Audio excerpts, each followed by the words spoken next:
So 1, 2, 3. Careful not to lose balance like me. 4, 5, 6. You have to concentrate so that you don't lose balance. 7, 8, 9, 10, 11, and of course 12. Yes, at the beginning when you're still trying to establish balance, it's okay, you can lose a little bit of balance, but once you get the hang of it, you'll do just fine. All right, let's go the other side. 1, 2, 3. Go down slowly. 1, 2, 3, 4, 5, 6, 7, 8, 9, 10, 11, and of course 12. Well done. Our rest time starts now. Our rest time starts now. So alternatively, if you don't have a water bottle, or if you have a plate, you know, the workout plate, you can hold that still and do the workout. So anyways, could do. All right, anyways, can do.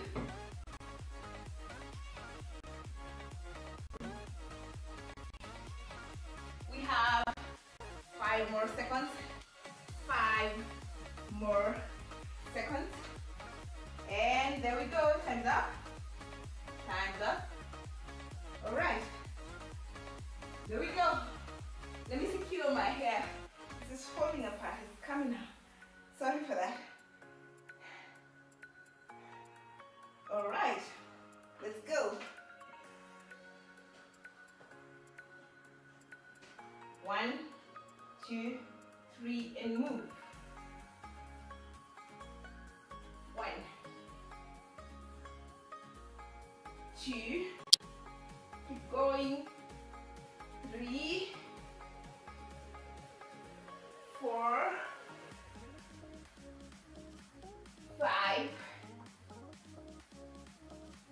6, 7, 8,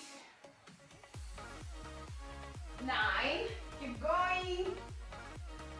10, 11,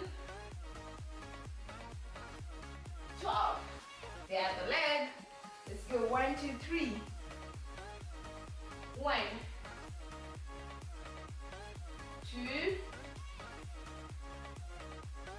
3, 4, 5, 6, 7, 8, 9, 10,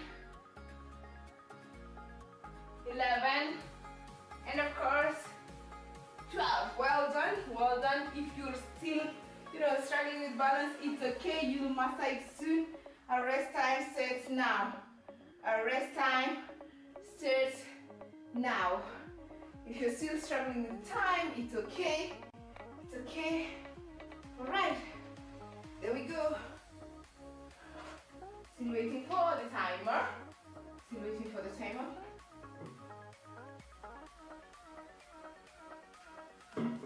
Five more seconds to go. 5 more seconds.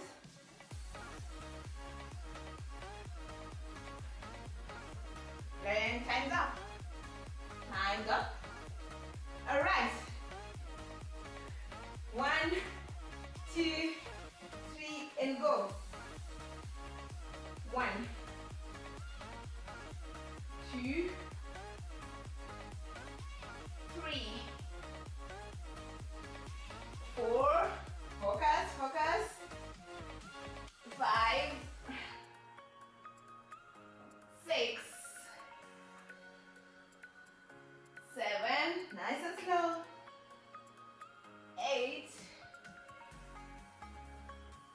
9, 10, 11, 12. There's the leg. Let's go. 1, 2, 3. 1, 2, 3, 4, 5, 6, 7, 8, 9, 10, 11, 12. Now that was the last set, but I want to explain something. If you notice when I'm doing this workout with this side, I lose a little bit of balance. It just means that probably my right leg is stronger than my left leg. And the reason for isolation is so that each and every leg can put in a workout so that the development is the same. So I'm going to do, if you find yourself in that scenario, you do slightly more on the weaker leg. So I'm going to put in 10 more repetitions on my left leg. Let's do this. Find your weaker side and let's do this together. 1, 2, 3, go. 1, 2, 3, 4, 5, 6, 7, 8, 9, 10. So every time you find yourself with the weaker side, put a little bit more effort on that side until the strength level comes up to the level of the other leg. Alright, okay, our rest time starts now. Our rest time starts now. Our rest time starts now.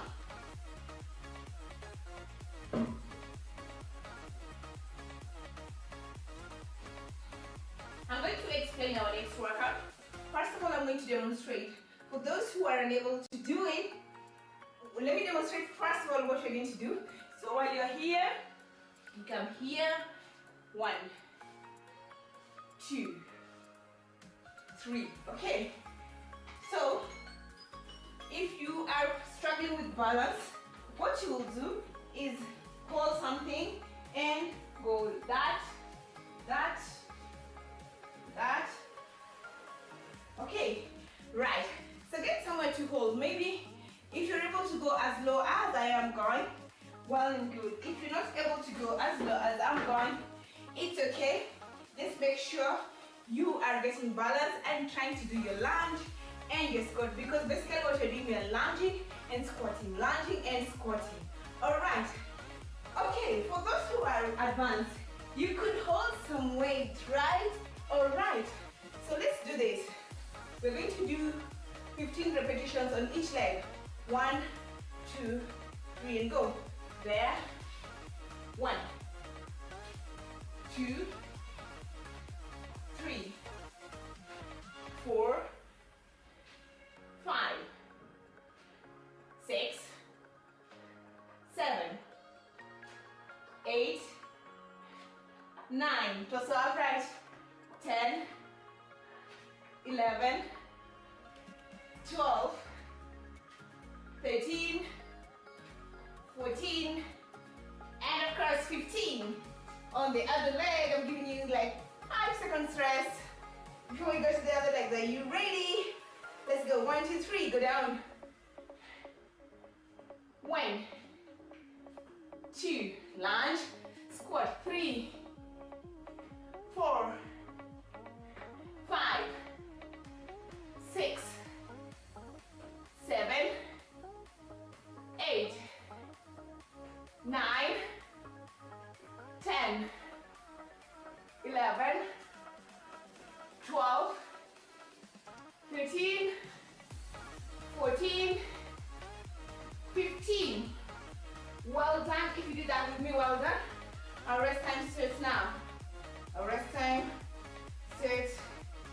now.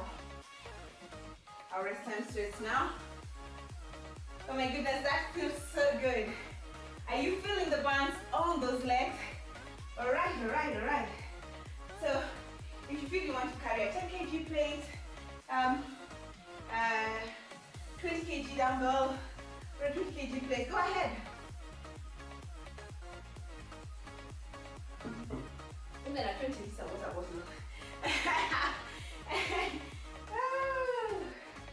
Alright, alright, time's up. Time's up. We're going to do the other side, time's up. Next set. 1, 2, 3, and move. 1, 2, 3, 4, 5, 6, 7, 8, 9, 10, 11, 12, 13, 14, 15. Well done. I'll give you 5 seconds rest. 5 seconds rest. Let's go. The other leg. 1, 2, 3. 1, 2, 3, 4, 5, 6, 7, 8, 9, 10, 11, 12, 13, 14, 15. Well done, well done. Set number 2 down. Set number 2 down. Set number 2 down. Your rest time starts now. Set number 2 down. Your rest time starts now. Walk around. Walk around, walk around. Alright. You're doing great, you're doing great. Walk around.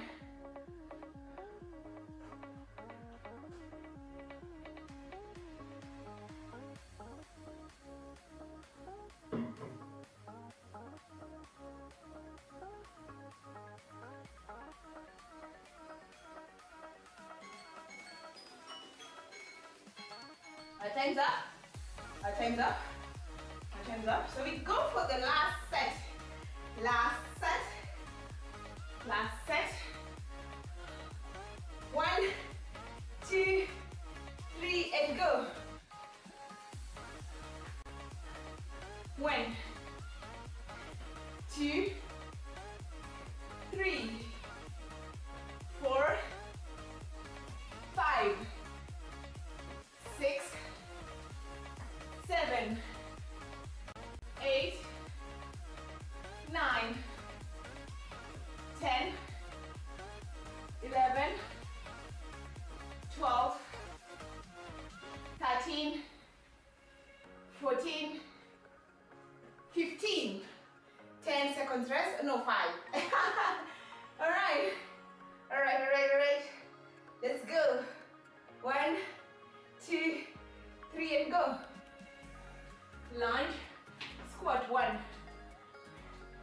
2, 3, 4, 5, 6, 7, 8, 9, 10, 11, 12, 13, 14, 15. Well done, well done. If you did that with me, it's amazing, it's amazing. Our rest time starts now. Our rest time starts now. Walk around. Walk around, walk around. You're doing an amazing job. You're doing an amazing, amazing job. Alright, take some water.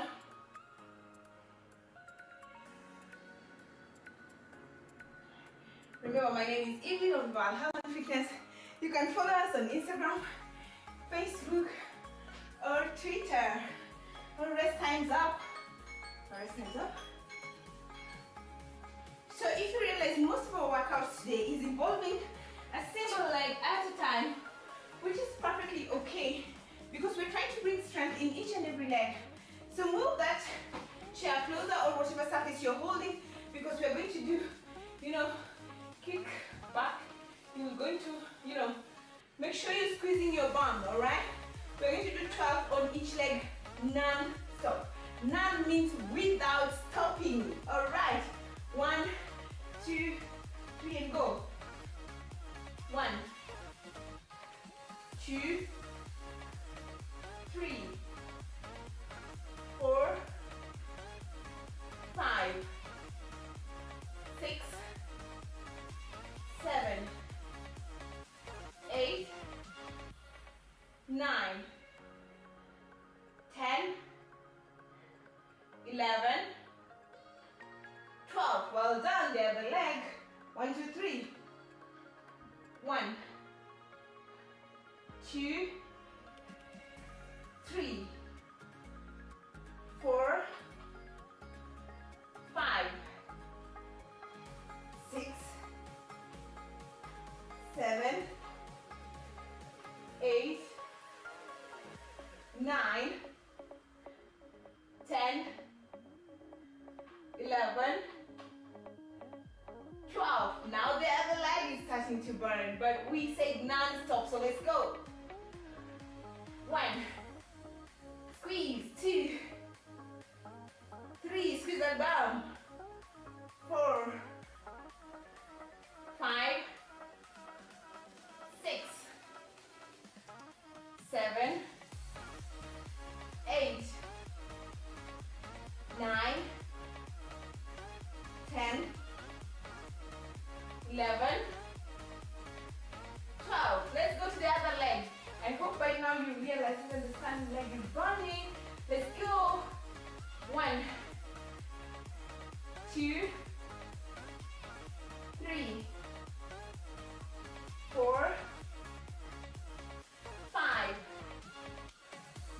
6, 7, 8, 9, 10, 11, 12. One more set. One more set. Let's go. 1, 2, 3. 1, 2, 3, 4, 5, 6, 7, 8, 9, 10, 11, 12. On the other leg, 1, 2, 3. 1, 2, 3, 4, 5, 6, 7, 8, 9, 10, 11, 12. Clap for yourself if you pulled through 12 times 3 non-stop. This is on fire for real. Now we're going to do our last workout for the day. Our last workout is going to be a wall sit. We're going to do I know some of us can't sit on the wall, and it's perfectly okay. We are going to start slow. So we're going to do 30 seconds wall sit, 30 seconds rest, 30 seconds wall sit, 30 seconds rest. Also, as we do the last workout, remember our next episode will be with Peter.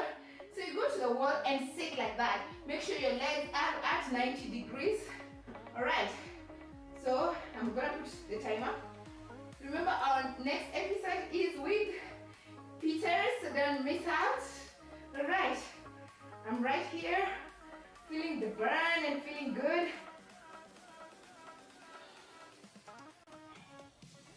15 more seconds to go, 15 more seconds to go.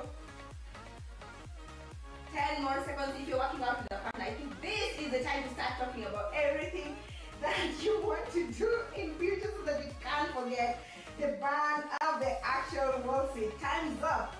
Time's up. So we're gonna rest for 30 seconds starting now. 30 seconds starting now. You know what, you want to try and distract yourself from the wall sit. We have 2 more sets to go. But if you pull through and you're as sweaty as I am, definitely you killed this day today and you have control of this day.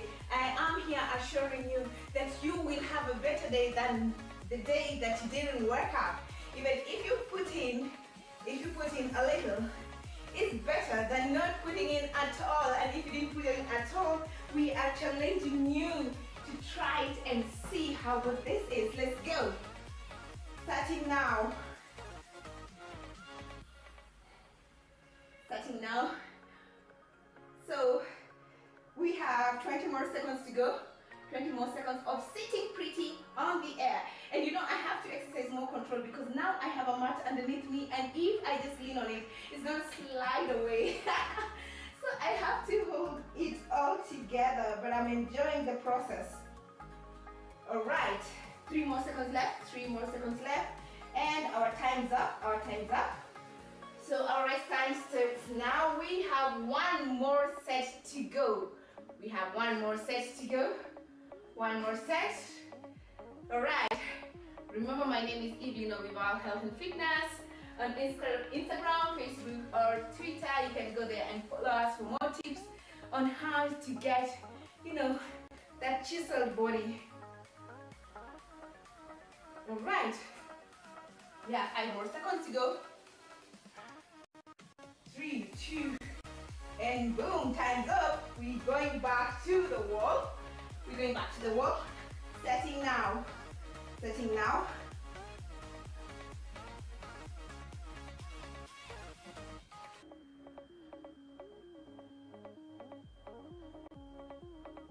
All right. We have 15 more seconds left. 15 more seconds left.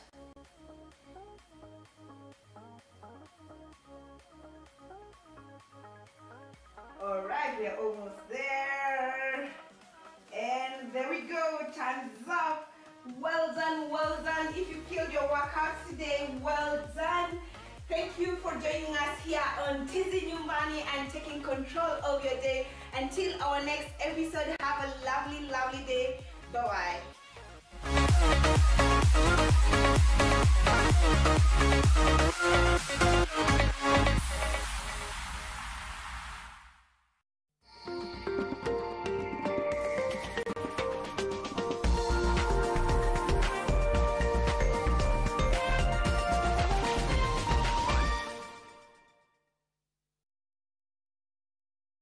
From far with you. I even gifted you a magnificent house. Rosa, it's the thought that counts. Please help me. When it comes to fever, you need to be both. Panadol Baby and Infant starts to work on fever in 15 minutes and is gentle on the tummy. Panadol Baby and Infant, tough on fever, gentle on your child. Hello, Susan. Yes, you. Holding that pack. I know you've been avoiding me because in the past I've made you uncomfortable. Maybe even caused you pain. But I want you to know that I have changed. For you. Hey, what is this? You can love me again if you're willing to give me another chance. Meet me at aisle 4.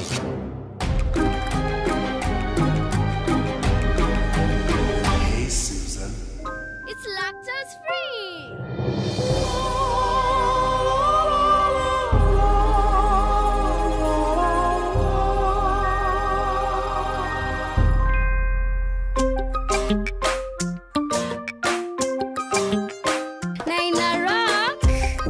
You love milk, and now there is milk that loves you. With Gold Crown lactose-free milk, you can enjoy the richness of natural cow's milk without any of the digestion discomfort. Gold Crown lactose-free, milk that loves you. Credit to you. If you stay at home, if you must shop online, use your NCBA credit card. Stay home. Stay safe.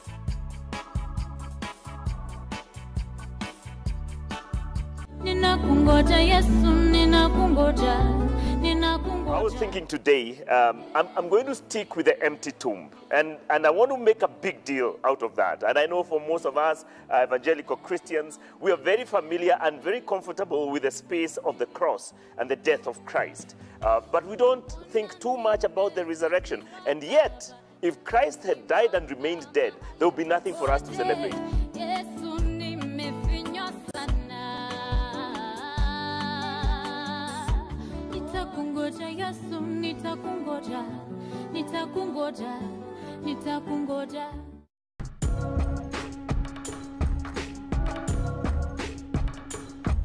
We are checking out all things art, and what's even cooler is the choice of canvas. Exactly, Nick, from body art to henna to tattoos, and who knows, I may be brave enough to get a tattoo for the second time on air. Okay. Yeah. I'm going to be meeting up with a digital artist who's really good on the computer, but she's also the awesome conventional painter. Amazing, and we'll be checking out some graffiti artists a bit later. Oh yeah, it's going to be a wicked one.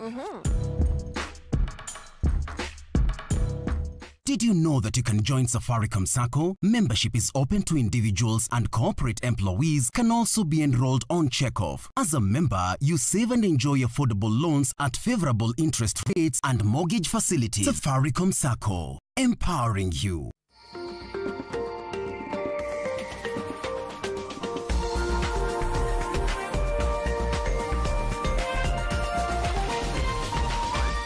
This is NTV.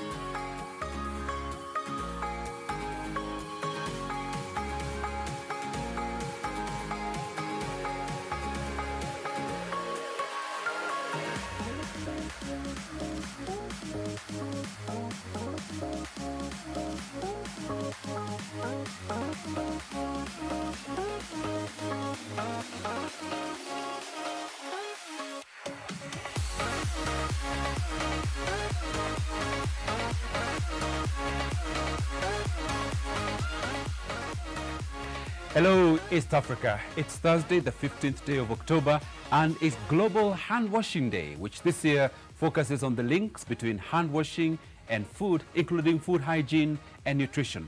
Good morning and welcome to the show. My name is Joseph Warungu, and coming up, we focus on the current hand-washing situation in Kenya, including water supply and sanitation. Have things improved or gotten worse in the last 7 months since the pandemic struck?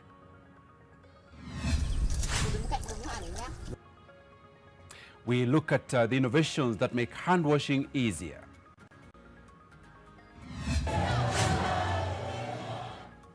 Nigerians take to the streets once again in Lagos for fresh protests against police brutality. Schools have reopened now, but what is the situation regarding water and sanitation?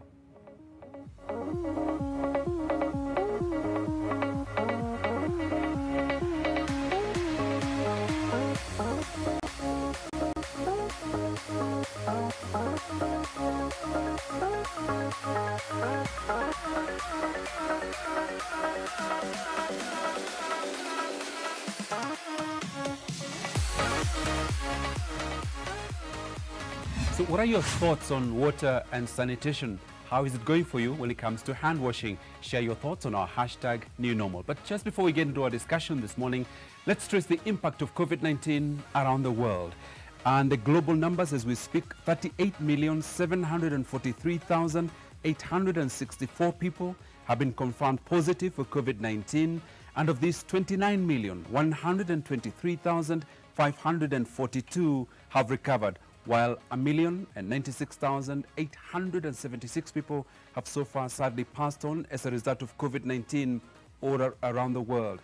On the African continent, starting with South Africa, this is a situation. 696,414 people confirmed positive for COVID-19. Out of this, 626,898 have recovered, while in South Africa they've lost 18,100 451 people. Closer to our own country, Kenya, and these are our numbers starting here at home. 42,541 people as at this moment have so far been confirmed positive for COVID-19. Of these, 31,428 have recovered, and in Kenya, sadly, we've lost 797 people. Moving across the East African region to Uganda first, and these are their numbers. 10,069 people confirmed positive as of today, and of these, 6,531 have so far recovered. 95 people have sadly passed on in Uganda as a result of the disease. Some of our other neighbors in Somalia, this is a statistic, the 3,864 people have been confirmed positive for COVID-19. 3,089 have recovered, and in Somalia, 99 people so far reported dead as a result of COVID-19.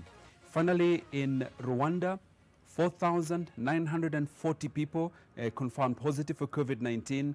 Of these, 4,398 have so far recovered, and in Rwanda they have, as at this moment, sadly lost 33 people. So that's how it looks like across the East African region and, of course, our own country, Kenya. Now, a few stories that we have for you this morning just before we get into the matters of hand washing. Deputy Mayor of Jerusalem and co-founder of the United Arab Emirates Israeli Business Council, Flo Hassan Nahum, says that direct flights between Israel and the UAE, slated to begin in October after a landmark normalization deal, are to be postponed until January because of the coronavirus. I feel with the COVID that we're kind of running with our hands behind our backs. There were supposed to be direct flights in October, then Israel went into shutdown. Now, when I speak to officials here and there, we're looking at 1st of January. I can tell you, in Israel, there's such a thirst for peace and normalization with an Arab country, especially the UAE, which is the most modern, modern economy of the Middle East. People are really excited. The minute there's a visa regime in place, we're talking about many, many people on both sides coming here. There's a real palpable excitement, not just to go on an extra holiday vacation. It's really about this rapprochement with an Arab country that wants us warm peace.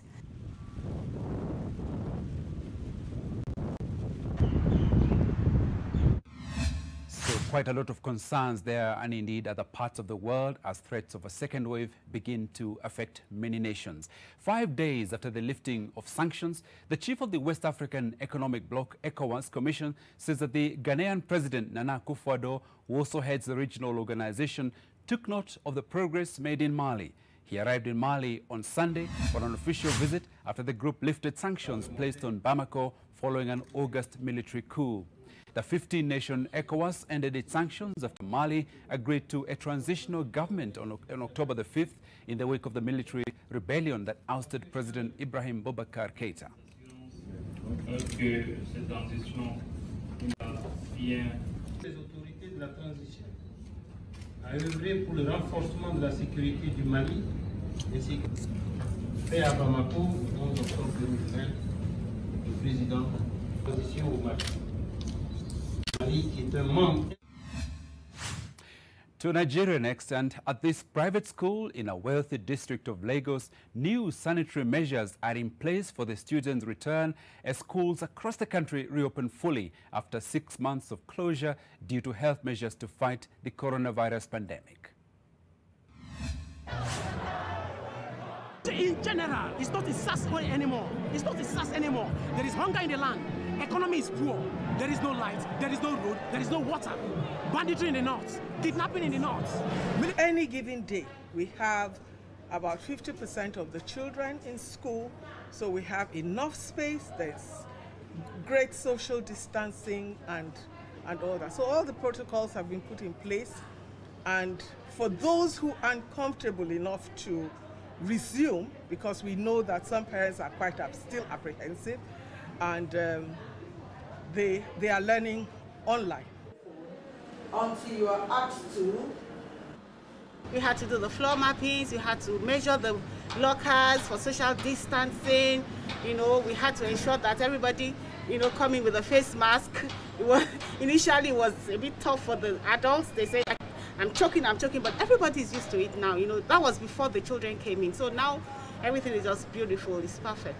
Lesson, you should be able to make sentences.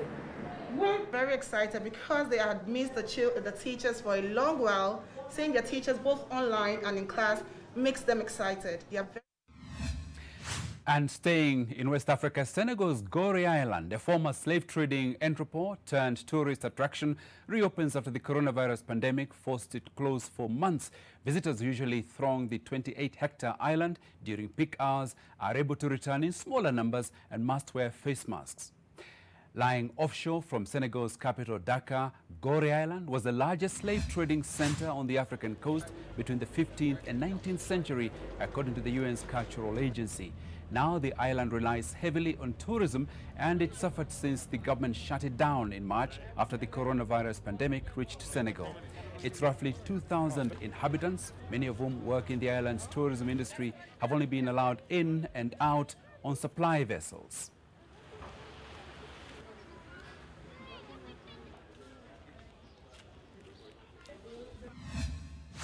Radical left-wing economic freedom fighters EFF leader Julius Malema calls South African police cowards, referring to clashes between authorities and farmers during which a police vehicle was set on fire following the murder of a farmer. Malema addresses his supporters outside the Randburg Magistrates Court, where his trial for assault on a police officer was postponed. South Africa's President Cyril Ramaphosa has called for calm, hoping to calm down rising racial tension in his country following months of protest by white farmers over a spike in deadly attacks. That black boy who killed a white man must go and rot in jail. It's not our problem. We do not protect criminals.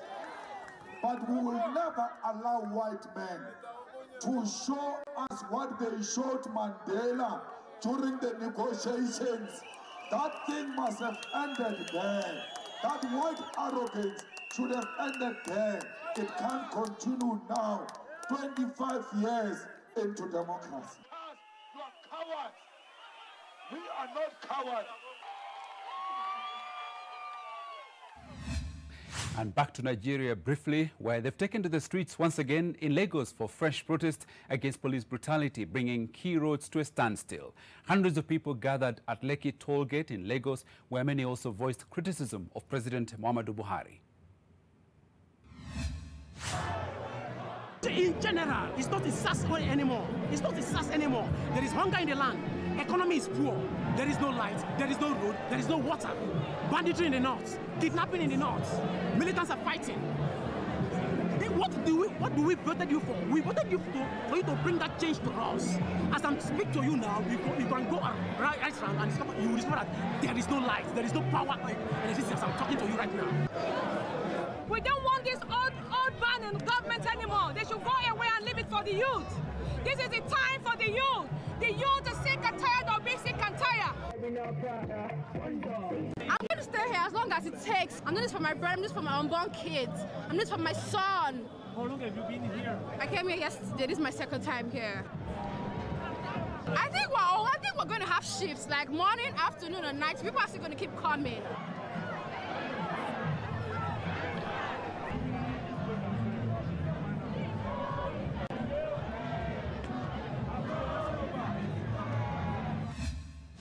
Okay, fighting police brutality in Nigeria there. Now, a common characteristic for cities in the country and across the world is the availability of safe public spaces such as recreational facilities, a clean environment. In Eldoret, reclamation and rehabilitation of such facilities is ongoing. The country has also achieved up to 7% forest cover. With rapid urbanization and industrialization across many towns in the country, it is easy to get lost in the concrete jungle. In Uasin Gishu County's Eldoret, however, the narrative is quite different. Within the fast-growing town's central business district is Nandi Park, a recreational facility rehabilitated to provide a public space for dwellers to catch a break and reconnect with nature. Napenda kukuja hapa kwa sababu nasikia hewa nzuri, nafurahia, naona watu vile wanafurahia hapa kwa sababu ni sehemu nzuri. We have so many trees around here, so the atmosphere is serene.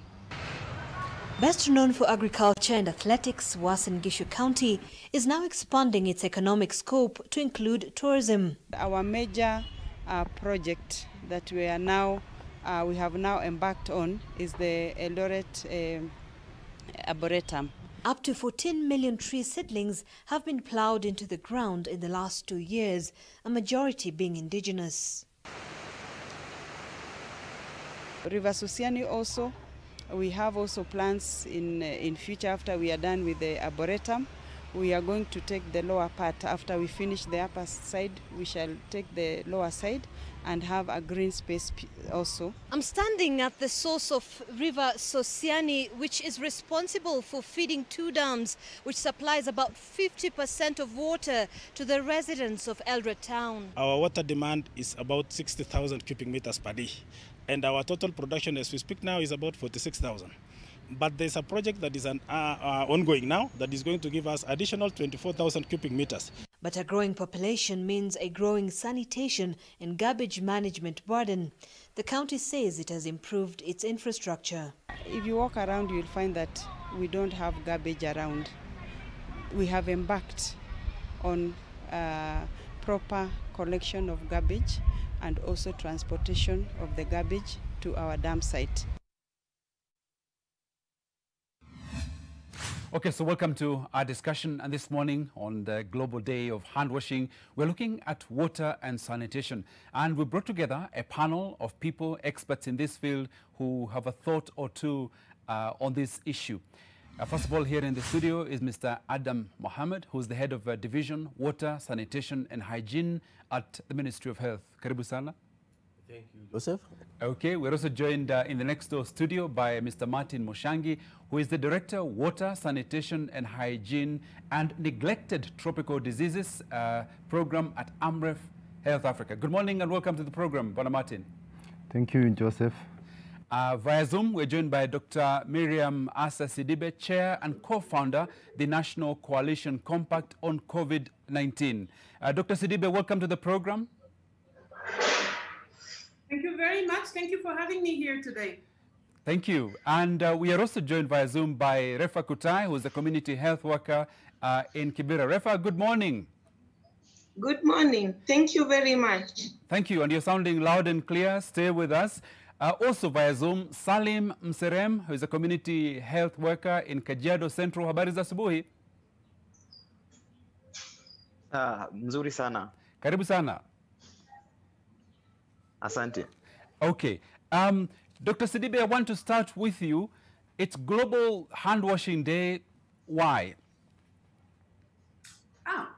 We've known for a really long time that hand washing is the best line of defense for many childhood diseases. So hand washing with soap, in terms of reductions of diarrheal disease, respiratory infections, hand washing with soap could save over 600,000 lives. And we knew that before COVID-19. And the reason why we created Global Hand Washing Day to be celebrated every 15th of October was to raise the profile on this very important intervention, which we believe is the foundations of public health. Now, obviously, COVID-19 has brought hand washing with soap at the forefront of the public health agenda, making it the best and the only defense, line of defense in terms of reduction of COVID-19 and being able for us to stop the transmission of disease. So, you know, the reality is that only 19% of people actually wash their hands. So at any point in time, if you were to look at people coming out of the toilet, you'll find that 4 people out of 5 will not be washing their hands. And that is the same whether you're talking about Africa, Europe, or UK, or US. You know, and so the reason why it was important to bring a spotlight on hand washing as a behavior was that we could actually normalize this behavior. Then comes COVID-19, and obviously everything is accelerated, and all the issues around behavior change, access to infrastructure, hand washing facilities, plus soap, becomes absolutely, and running water becomes absolutely crucial. Today alone, 3 billion people will not be able to wash their hands in their home because they do not have access to water, they do not have access to a hand washing facility and a place where they will be able to put soap, water, and a facility in place. Thank you, Dr. This is absolutely critical. We'll come back on to for further discussion on the issue that you just raised about availability of water and so on. But Martin Mushangi from AMREF, again the same question to you. Why does it matter to have a hand washing day? Well, thank you. First of all, it's a day of celebration because hand washing has been shown to really reduce a lot of infections. First of all, controlling diarrhea diseases. Talk about diseases like trachoma, upper respiratory diseases, including COVID-19 infections. So it's a celebration. It's also a chance to advocate with government and partners to seriously invest in hand washing itself. And it's a day in which we create awareness to everyone that it's a very important thing to really wash their hands. So those three key things are seriously important in this day. Okay, and to you, Adam Mohammed, you head the division of the Ministry of Health that is responsible for all this water, sanitation, hand washing, and so on. The importance of this day for you? Yes, Joseph, thank you very much. And viewers, I'm happy to be part of this panel discussing simple, doable, high-impact public health requisite that we assume that is happening and is not happening. For us in the public health sector, hand washing issue has been a core issue from the time of John Snow, the historical issues, from time of Mary Typhoid in America, from time of Italy in issues of malaria outbreaks in Italy in those days, in 1840s. But immediately, the microscope was discovered by Robert Koch in 1884. Then we were able to test everything and identify what was the causing issues. Then the transmission-based precautions were put in place in the public health sector. And this way now we discovered in all our private healthcare facilities in Kenya now, 40 to 50% of the cases that are coming are basically wash-related.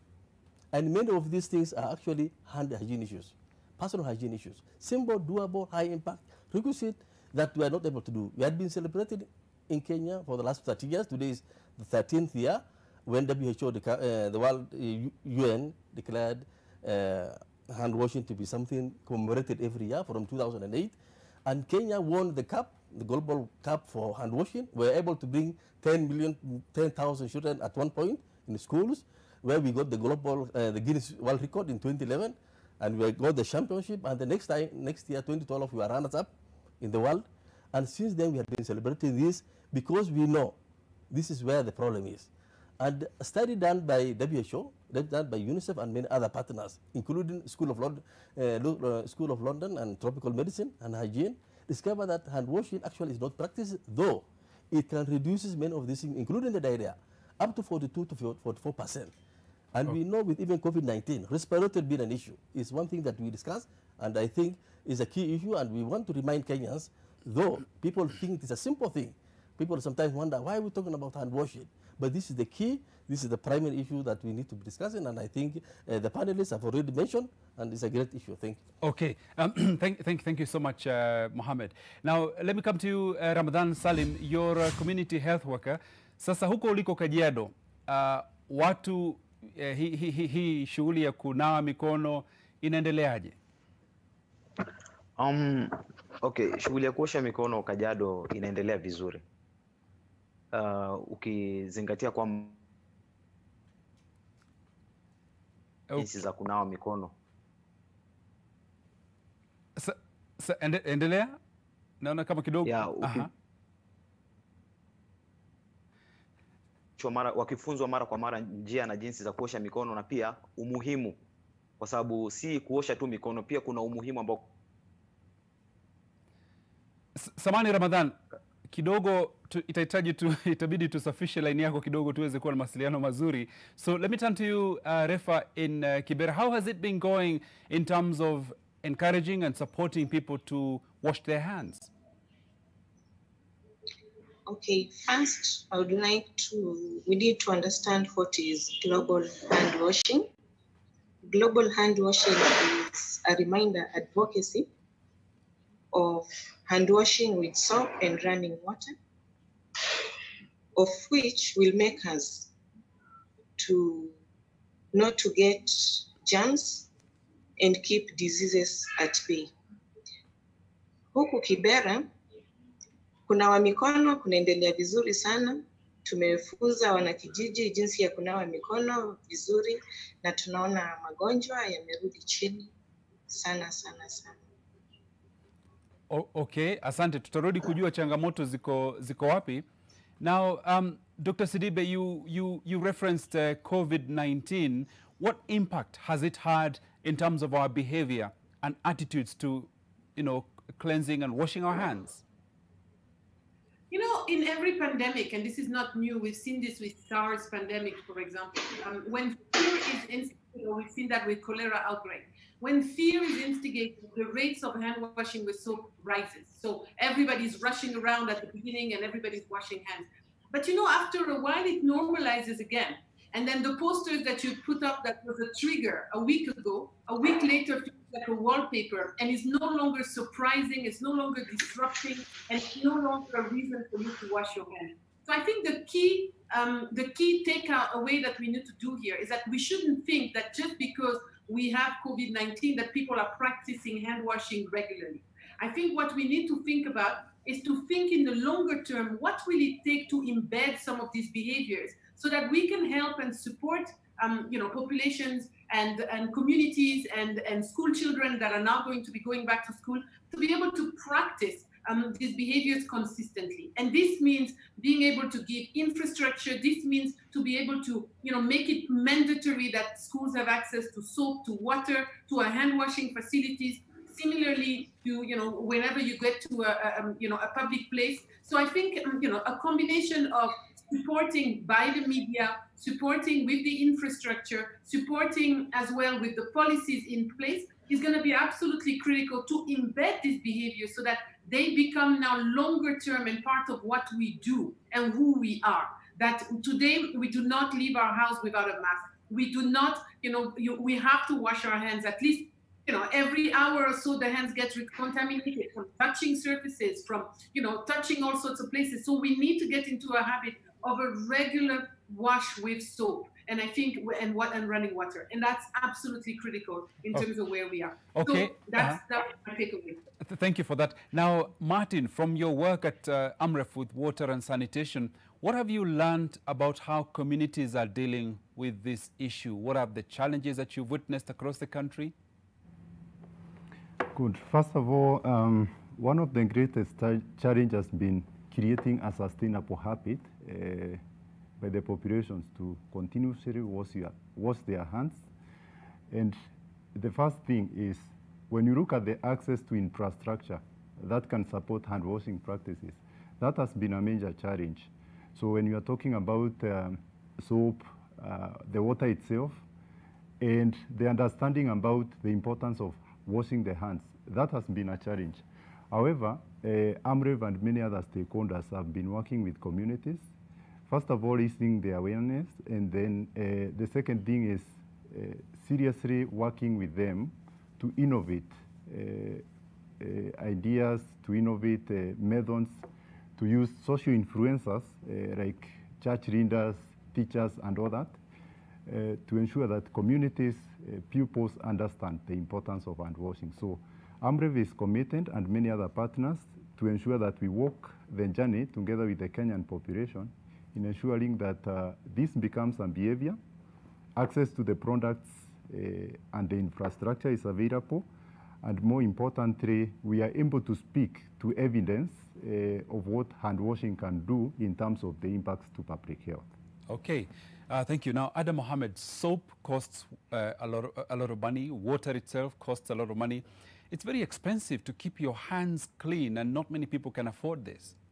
Thank you very much. Before I come to the wash and to the soap issues, what my colleagues commented on, I think what we need to understand is from the Ministry of Health perspective, we usually promote evidence-based interventions. And once we have to look for the evidence-based transmissions, we look at what is the causative agent, what is causing the disease, how is it transmitted, who is likely to get it. Once we have got these three components coming on board, then we put barriers in place. Then here we are being told now, in the COVID-19, the issue of hand hygiene is critical. It's one of the priority, the pillars, the major pillars. Therefore, if we will be looking at the cost, we'll start from there. Surveys done in Kenya and many other African countries, soap is available. 98% of households have got soap. But is it a priority for washing hands? This is the issue. Actually, the lack of soap is not the biggest challenge, it's the use of that soap. Do people see using the soap as a priority, or they think it's just afterthought? In many of our settings, people wash hands after eating, not even before. This is what happens in our scenario. Therefore, for us in the Ministry of Health, we have got a stakeholders forum that discuss issues of WASH. We have got the WASH IPC. And in fact, one of the thematic areas the COVID-19 team has, they have 6 pillars that we're working on. This is the case management team, the laboratory and the diagnostic team, the surveillance team, the risk communication and community engagement team. We have got the WASH IPC team. Then we have got the research group, the academia. For us in the WASH IPC, basically that's what we do. What we did immediately, the outbreak was identified in Kenya on 13th of March. We did mapping of all hotspots, and including the vulnerable communities. And actually, in the major cities, Nairobi, Kisumu, Mombasa, we identified 15 slums, informal settlement. And we brought together partners, led by UNICEF and other AMREF and WASH Alliance and so many other teams, so that those highly vulnerable groups were able to be mapped by their communities there through the sub-county commissioners, the ward administrators, the structures that are there. Then these partners were able to supply them with soap for over 6 months now. Supply them soap, put in hand washing stations and all strategic sites. And even at household level, give them 20-liter jerrycan for hand washing with soap issues. So basically, a whole team is working on this, and measures have been. What about water, though? People still buy water, and especially in the informal settlement, it's an expensive exercise. Actually, in many of our visits, one key thing people are now praising is COVID-19. They said with COVID-19 now, we are able to connect many informal settlements that never had any water before.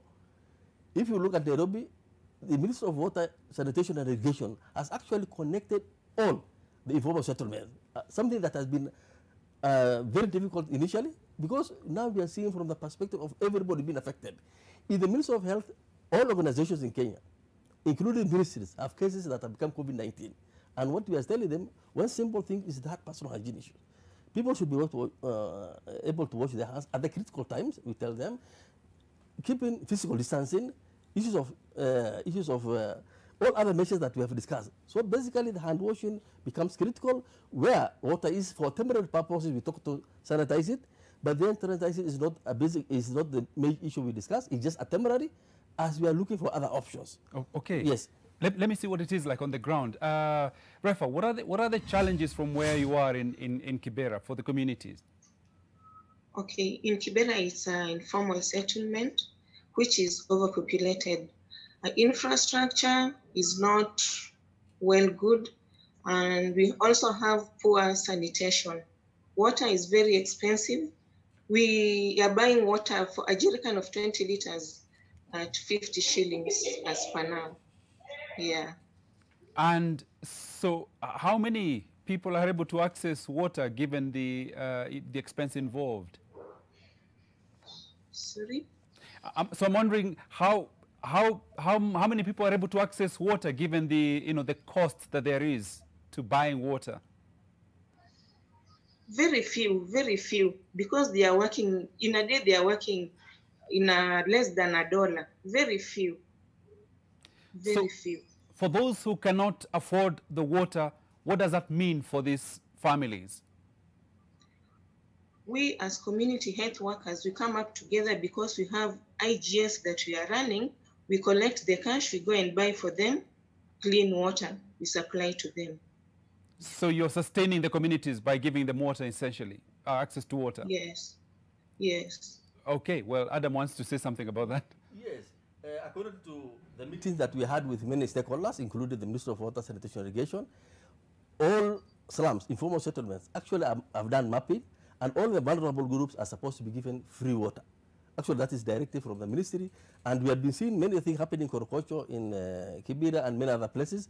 In case there are some cases where people are being charged, and they think that they are not able to, I think they should be able to report to the chief and the water companies that are there serving, because even the water boosters, the Nairobi Metropolitan Services, have actually been distributing this, and we had been members of the team, key players being the Minister of Water, Irrigation, and Sanitation, and they're doing the good job, and even UNICEF and many other partners. So if there are specific group that they think are being left out, it is my request that they need to channel the issues through their chief, through Yumbakumi issues, so that this service is able to get it free when there's this outbreak.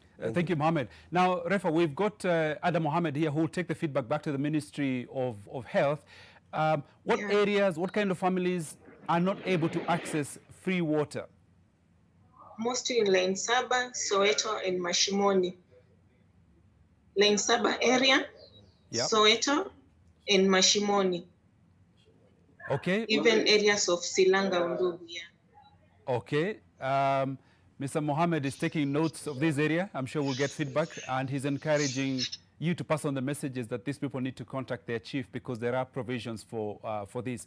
So let me come to you, Dr. Sidibe. So the ideal for water hygiene, everybody understands, or we hope they understand the importance, but not everyone can access the water that's necessary to keep this hygiene. No, it's true, and we do need to be very, we need to be cognizant of the fact that some areas are really difficult to be able to reach. And, we've done some programs in the past, for example, on washing your face and washing your hands in Turkana, for example, and some of these places in Migori. And it becomes very difficult to be able to have access to this running water.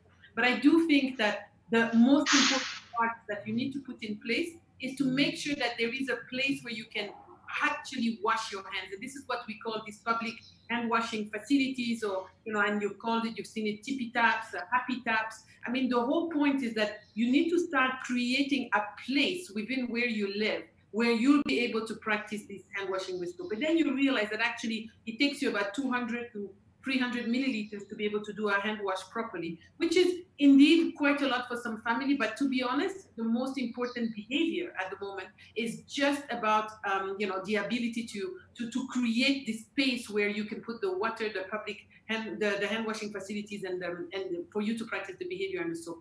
Now, within the National Business Compact on coronavirus, which was established on the first day that the case was actually, the first case in COVID-19 was found, we've managed to distribute over 5,400 hand washing facilities out of the 7,500 hotspots identified by the Ministry.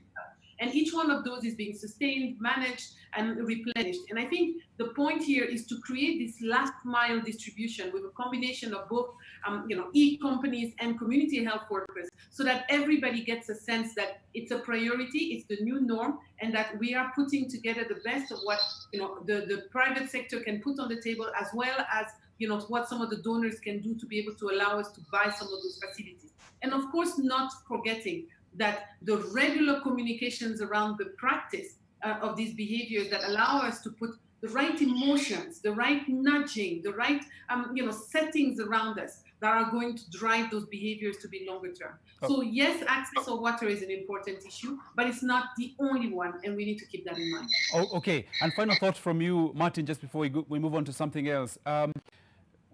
COVID-19, one of the terrible things it's just highlighted the inequalities in society.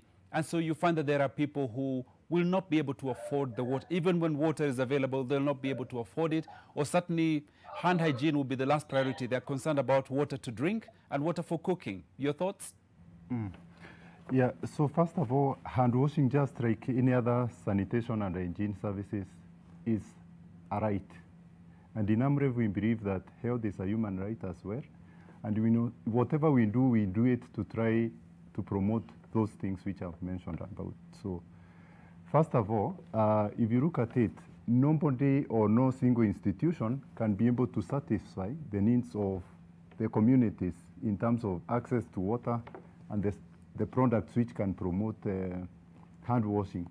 So what we do is we promote public-private partnerships.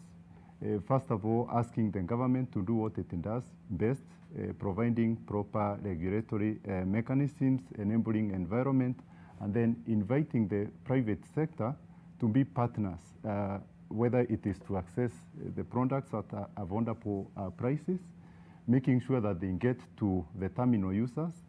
And as the NGOs and other civil societies, we normally go there, promote the hygiene behavior. So it's a package which must be advanced to the communities to ensure that everyone gets that service. Okay. Now, Mohammed, you have a quick... Yes, mine is just to say that the cost of water is relative. Because I know Kenyans, the way they behave. Once there will be major water problems, always you see them demonstrating and doing so many things.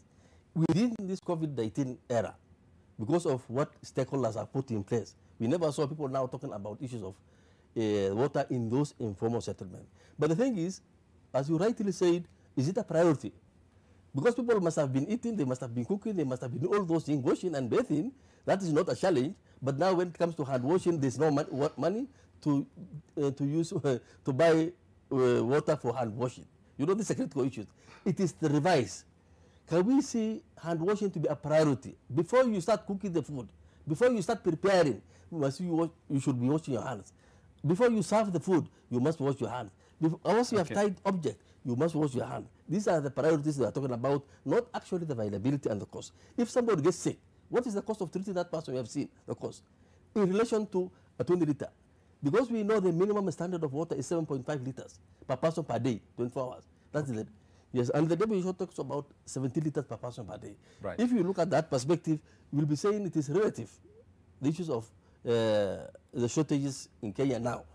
Okay, now thank you. Now, the World Health Organization estimates that thousands of people die every day around the world from infections that can be prevented through hand washing. This campaign has now picked up in the wake of the coronavirus, and a number of people have taken it up as a habit. NTV's Eunice Somolo sat down with Dr. Miriam Sidibe, whom we have on our show this morning, one of the very few people with a doctorate in public health with special emphasis on hand washing, for a conversation on the importance of regular hand washing. COVID-19 is real, and the main vector of transmission is the hands, hence the importance of keeping them clean. This is probably one of the most emphasized messages, but none of this is new to Dr. Miriam Sidibe. We realized that that was the best line of defense for a lot of the global killers like diarrhea and respiratory infection. And today, in this global pandemic, hand washing with soap remains still the best line of defense in terms of the prevention of coronavirus. People are terrible in terms of washing their hands in normal times. We know that the global rates are about 20%, so 4 people out of 5 would walk out of the toilet without washing their hands. So that's the global data that we have. 1 in 5 people do not wash their hands. Only 3 out of 10 people who wash their hands use soap. 4 out of 10 people do not wash their hands after sneezing, coughing, or blowing their nose. An average person takes about 6 seconds to wash their hands after visiting the toilet. The amount recommended to adequately wash hands using soap and water is 15 to 20 seconds. Making sure that you enable the environment, that people can practice hand washing. Don't assume that just because you've told them wash your hand that they will. You need to make sure that you make hand washing with soap and water visible to them. Every 30 seconds you come into contact with about 840,000 types of germs. The situation is grim for those who do not wash their hands after visiting the toilet. Even 1 gram of human feces can contain 10 million viruses and 1 million bacteria. This fecal matter often finds itself on items we handle on a daily basis. Studies show that more women than men naturally often wash their hands with soap and water. We've seen even during SARS, and the evidence exists, that you will get a lot of hand washing at this time because people are scared and they feel vulnerable about their life. But then you realize that after that they go back to their real habit. And I think this is why, and the habits are basically that, it's very easy to deprioritize hand washing in the middle of, very busy days. And as the coronavirus sweeps through much of the world, experts are issuing a viral wake-up call to the world to stand up against not just the virus, but other germs through hand washing using soap and water. And basically it is in a membrane that's like a fatty layer. And what the soap does, it actually breaks down that fatty layers and this membrane. So then basically it then, removes the virus. So that's why soap is the best, and any soap. And as such, a number of Kenyans are having to come up with innovations to maintain this habit. Dr. Sidibe, that was the recorded version of you. We have you live. Now, this disparity between behavior of men and women, what's the reason for this, possibly? Women are more disciplined than men, maybe. Really? Women are more disciplined. I think you'll find that in school, for example, it's easier to get the little girls to comply to the routine than maybe men or little boys, and that's the reality of where we are. But I think, you know, all this can be changed. I don't like to put you know, to put behaviors within you know, constrained by gender, because I think that's not fair. I think it's more a question of creating a routine that's driven by maybe by status, by putting, you know, giving the right motivations to people. You know, we found that there's a couple of things that work really well across all genders. For example, really being able to show to people that they have things on their hands that they normally can't see. You know, that there might be invisible germs to your naked eye, but actually that you need to wash hands because you're about to, you know, ingest or eat something that you cannot see. So we've used the pepper test to show the power of the soap. You know, we've used the glow germ demo, for example, and all those are really important to show the power of soap, because soap has been around since 2800 before Christ. So there's nothing new per se, but the power of soap needs to be reminded to individuals, because it is the only thing that actually allows you to be able to fully cleanse your hand, to be able to break these fatty layers I was just talking about, to remove the viruses.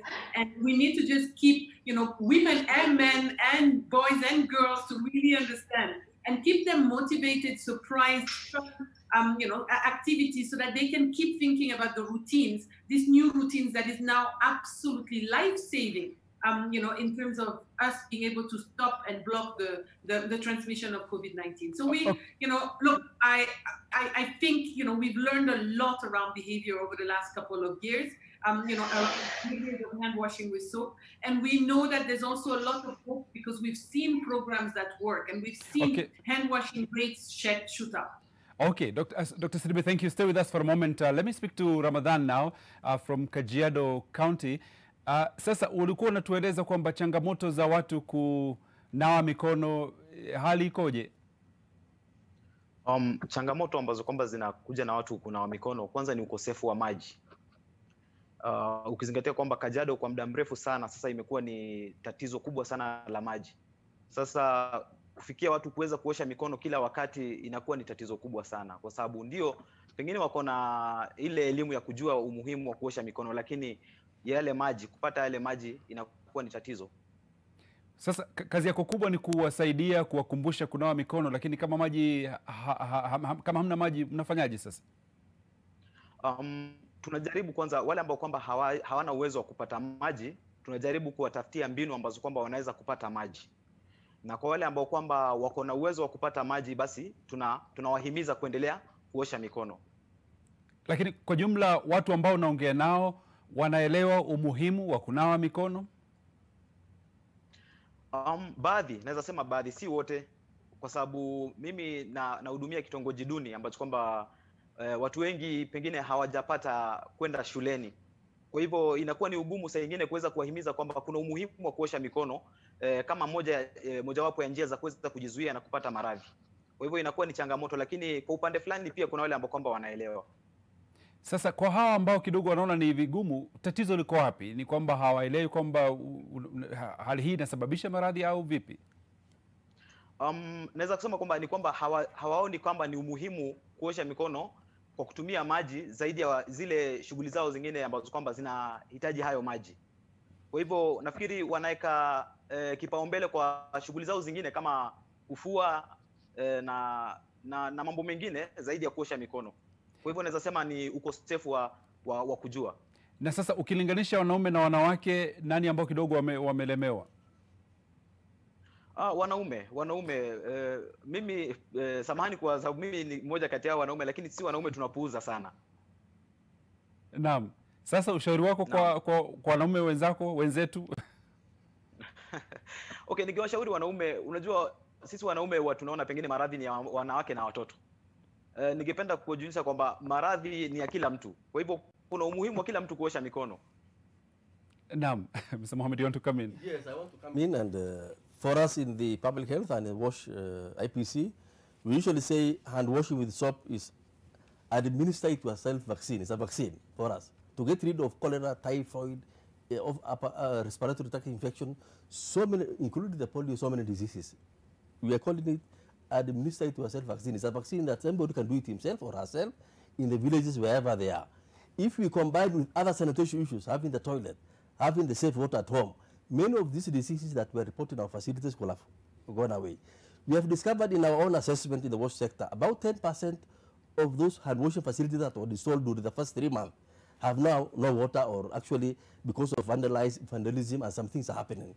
We have changed our strategy now in the ministry through the risk communication and community engagement team, and the public officers in the counties, including the health promotion officers, are now trying to form a group within that locality where those hand washing facilities are, and then connecting them to the water users association, where we have got the water supplies, and now making sure that seeing how households can be able to fill these containers, moving from the 20 liter, the small jerrycan that needs frequent refilling, to a bigger container. And I think that is what the Minister of Water and Irrigation did in many of the slums, having a bigger one that only requires might be one filling within 24 hours. Initially, we used to have the small jerrycan.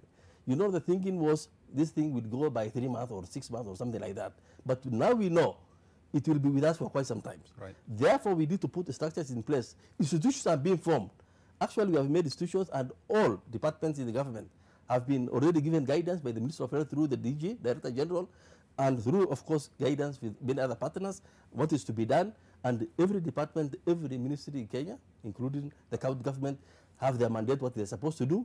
And for us is to provide the oversight to see if this thing is working. Where they are not working, we need to communicate to them. That is why basically we are here about the school issues. Behind the scene, we're also working with the Ministry of Education to see that actually this is happening. Oh, okay.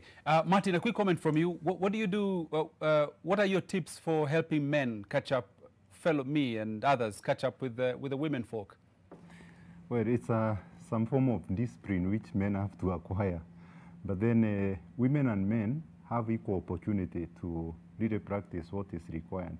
And there is no hero before a virus, before a bacteria or any other form of pathogen. So for me, I want to encourage men to seriously take it that hand washing is something so critical. And there are those junctures which are critical. Yeah, so let's observe that as men. But I also want to say that hand washing itself has major ripple effects, not only just on diseases, but look at it from the economy, the empowerment. So if a boy gets sick, they miss classes. And when you miss classes, of course, you reduce your opportunities for thriving in future. So men take it seriously. Okay. Martin, thank you. Now, hard times await pastoralist communities whose source of livelihood depends entirely on livestock in Marsabit County.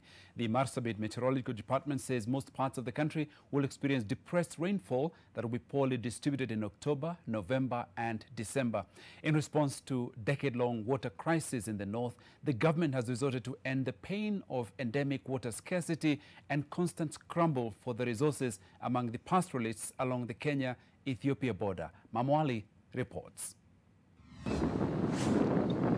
The sun-scorched earth revealed delayed rains, and vultures predict imminent death. Possible death of livestock in Marsabit. And if there is no reprieve, humans will be next. This herd of cattle has been at the Forole borehole for 7 days, waiting to satiate their thirst. A borehole broke down, leaving the herders with no alternatives but to wait for the precious commodity for days and in turns. Engineers are racing against the time to repair the borehole. Deboni long kundapsun ar torp. Long kuni aye long dapsun torba kuni loni am olla tokko gose tokko amma wan dillun ke rarat khan dapsun torba kham khum jirani sidan debu khungudu arkanu ka. The more water becomes scarce, boreholes that are meant to be a well of life become poisonous as water levels continue to dip.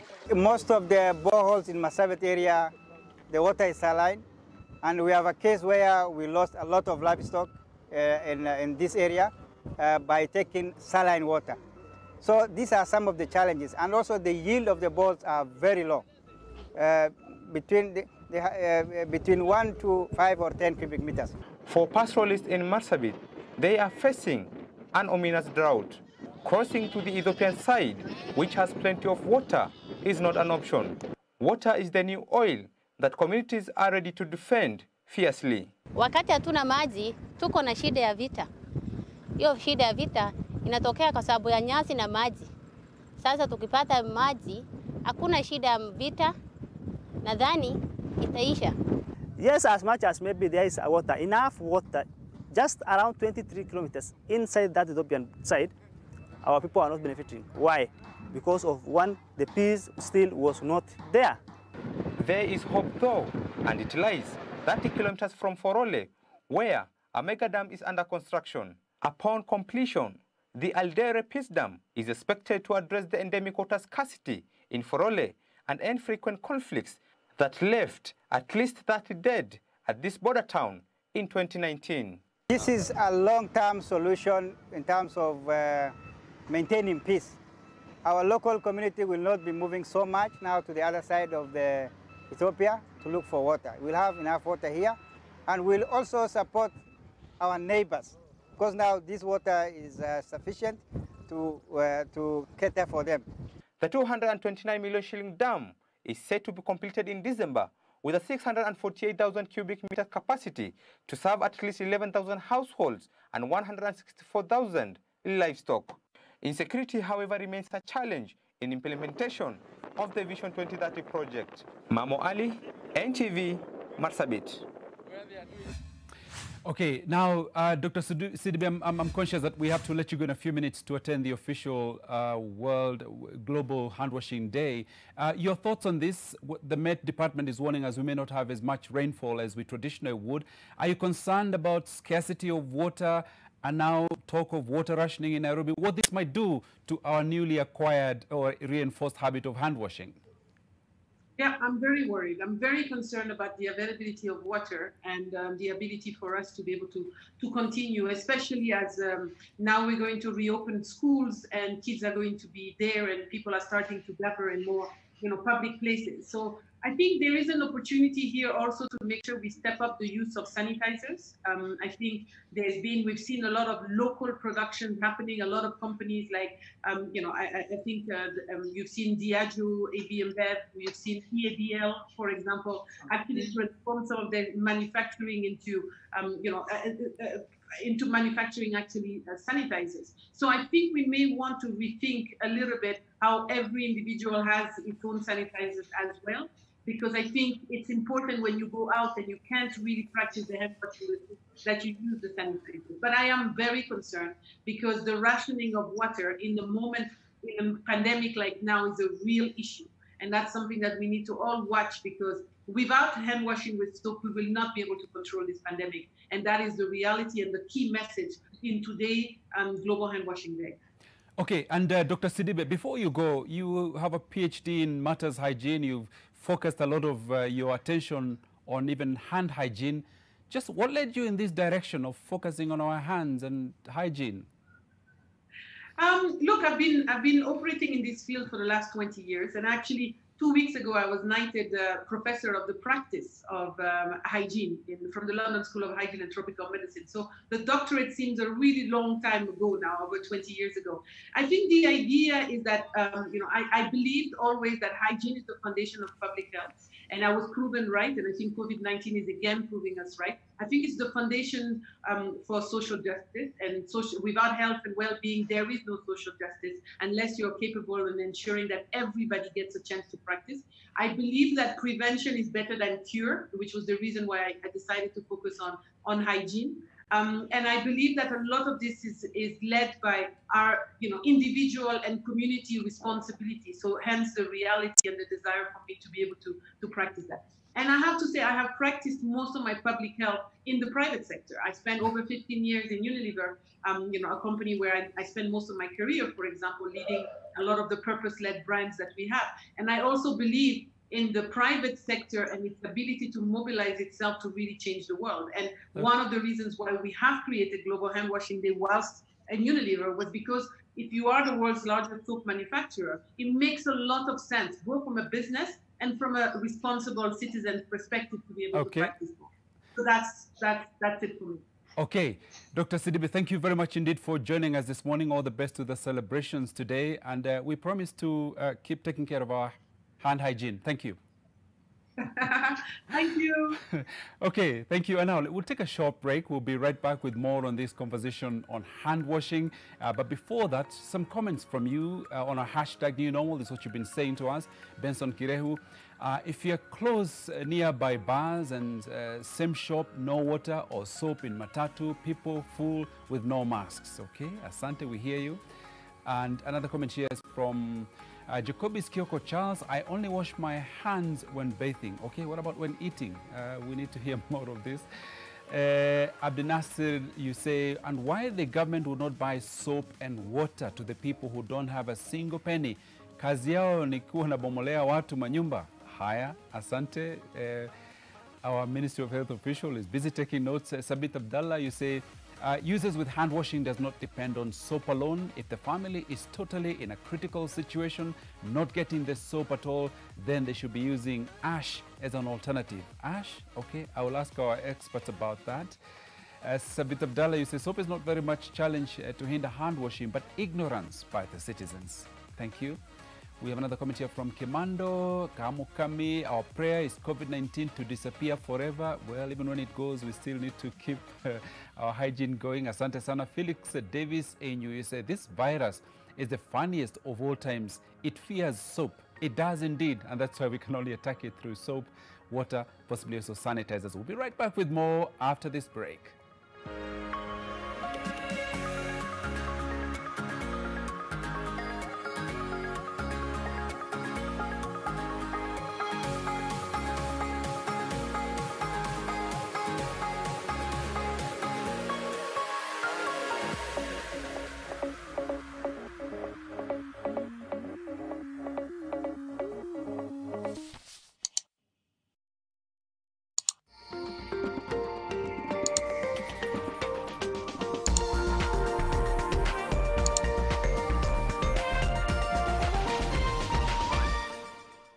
Love garlic in your food but hate the hassle of making it?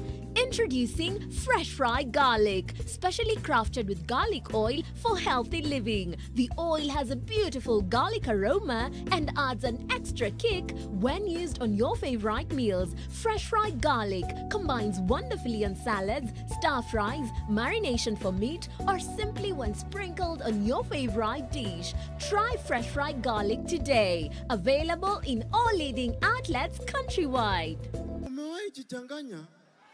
Ukanunua choko yako ikuwe alamu, alafu bwana yako akakuja jioni, akakula hiyo alamu akaitengeneza kitoweo. Kuna karembo hapa kananiangalia kameshaka, kamecheka mpaka lipstick huko imeisha. Anacheka na mdomo ya chwati. Our shelves are fully stocked and prices greatly discounted for you to make that quick and easy return to school. With thousands of back-to-school items, price cuts on your Chuo favorites, and points to score on your Naivas card. Back to school that's safe on your pocket. Naivas saves you money. Mix of the Week in association with Airtel. I don't charge my energy.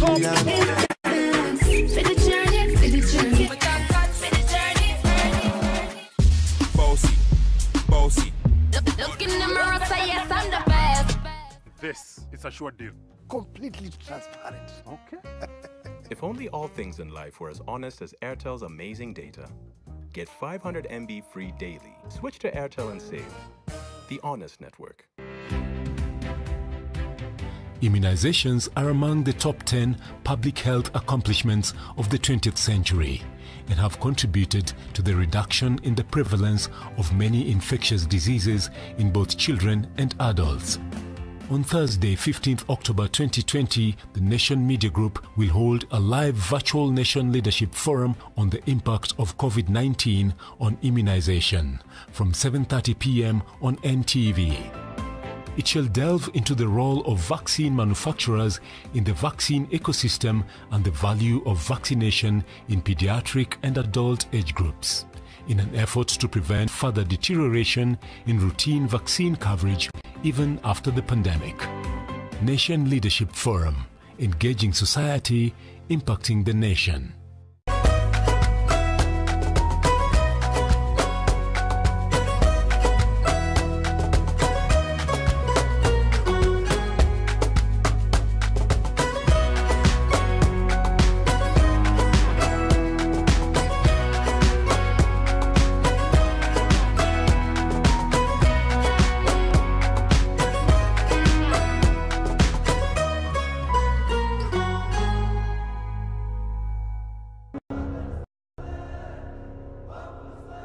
We are Nation, Africa's independent media brand. We are committed to empowering all Africans, from the young to the old, from the curious to the educated, and from the heart of the cities to the rural areas. We are Nation. Join us, because if you want to get far, you do it together. Nation. Empower Africa.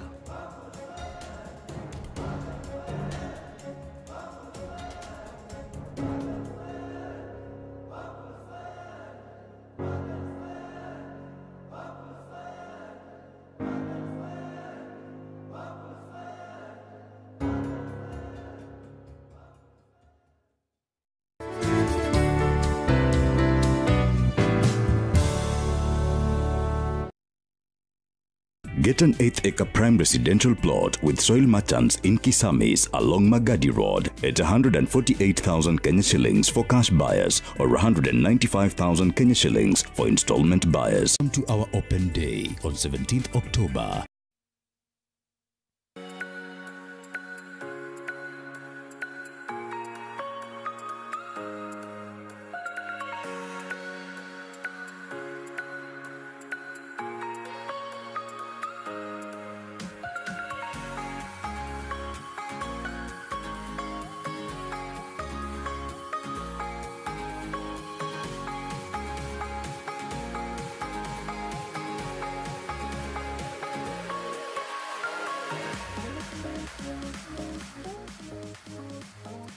Okay, welcome back to the program, Your World, and this being the Global Hand Washing Day. Today we're focusing on water and sanitation with a panel who are experts in this field. We've got Adam Mohammed, who's the Head of Division, Water, Sanitation and Hygiene at the Ministry of Health. We also have with us in the studio next door, Martin Mushangi, Director, Water, Sanitation, Hygiene and Neglected Tropical Diseases at AMREF Health Africa. And via Zoom, we are joined by Refa Kutai, who is a community health worker in Kibera, as well as Ramadan Salim Mserem, who is a community health worker in Kajiado Central. And earlier, we also heard from Dr. Miriam Sidibe, who is chair and co-founder of the National Coalition Compact on COVID-19, who's had to go off to attend the official celebrations of the Global Hand Washing Day. Now, just before we get into the discussion, Mohammed, I know you had a very quick comment to make on the story we just played earlier about Marsabit. Yes, from the Ministry of Health perspective, once we are given a lot by Meteorological Department, we are supposed to pre-position ourselves on the eventuality that is likely to take place. Like from the public perspective, we know when there will be shortage of water, there's hygiene-related diseases that will come on board. Issues of dysentery will come on board, blood diarrhea, issues of eye infection, skin infection. These are issues that are likely to happen. And because of movement, people around, people moving from one end to another, children who are not immunized joining others who are immunized, mixing them, and creating that now interfering with the immunity system, will be likely to have disease like measles coming on board. We'll be hearing of disease like measles coming as an outbreak happened in Marsabit because of now many children who are not immunized are mixing with these other ones, and possibility of a child who is not immunized meeting another one who is not immunized comes high possibility. So you're concerned about what could happen in that area? Concerned about it. And also, I think we are already putting measures in place as a ministry. We usually attend the meetings and the Met gives us, and in that way now all counties are informed on what measures to take on this aspect. On the issues of the hashtag, some questions were raised. And somebody was mentioned of bars, hotels, and bus stops that don't have hand washing facilities. Kindly report to the nearest health office, nearest chief, because these are orders that were given by the government, and those things will be installed. Okay. If at all they are there. And then somebody was talking of why not buy soap for everyone and other issues. Yeah. Remember, the government is doing so much. I just want to remind Kenyans, that government is paying for the elderly, those who are over 60 plus, the money, just to keep them moving. You remember the Kazi for vijana. A lot of things are happening.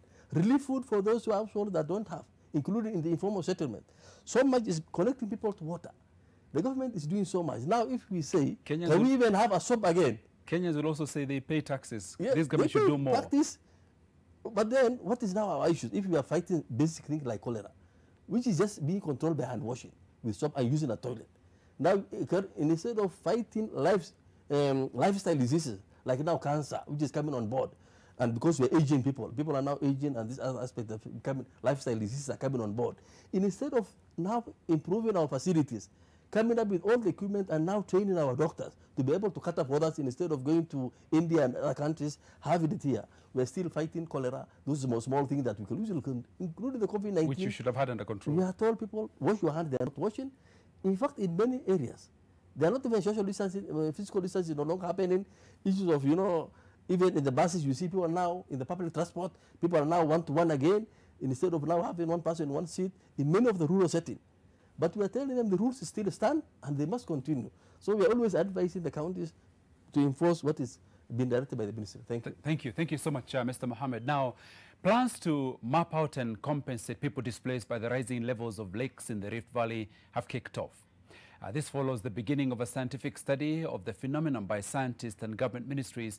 Already more than 20,000 people in Baringo and Nakuru have lost their homes and livelihoods since the lakes began swelling. The study will also map out the potential extent of the rise in water levels and how the government can cushion those affected.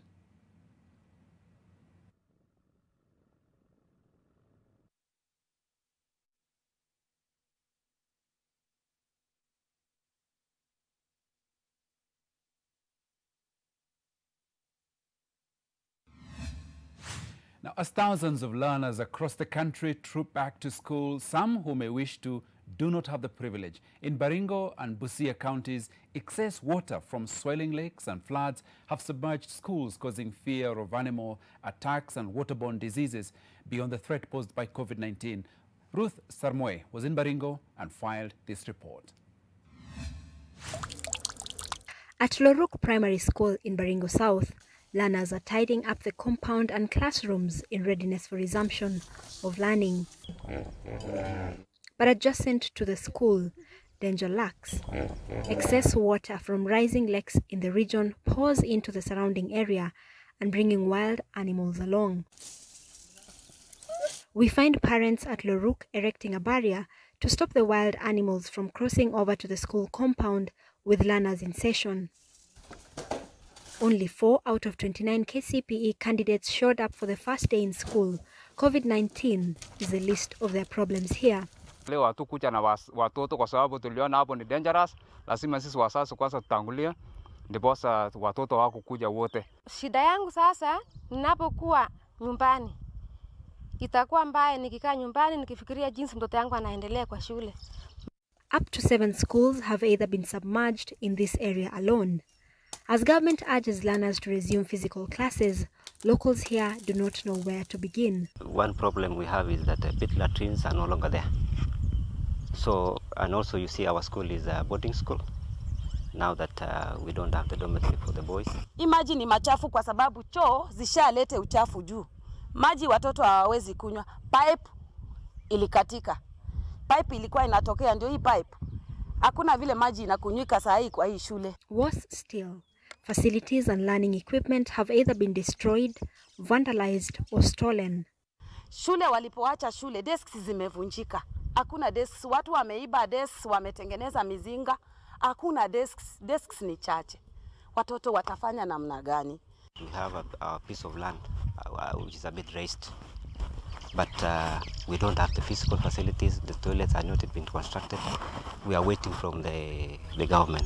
As pupils of Loruk Primary School wait to be transferred to another facility, dangers still lurk at the waters of Lake Baringo, which is heavily infested with crocodiles and hippos. But there are safety and logistical concerns. I've asked the area assistant chief to use the Nyumba Kumi officials to look for the children and encourage them to come to school, because I know they are waiting to hear that have others reported Others have reported. Let all of them report tomorrow. Miles away in Budalangi, Busia County, flood waters greet us at the gate of Musoma Primary School. The school is partially submerged and infrastructure destroyed. Now learners cannot resume.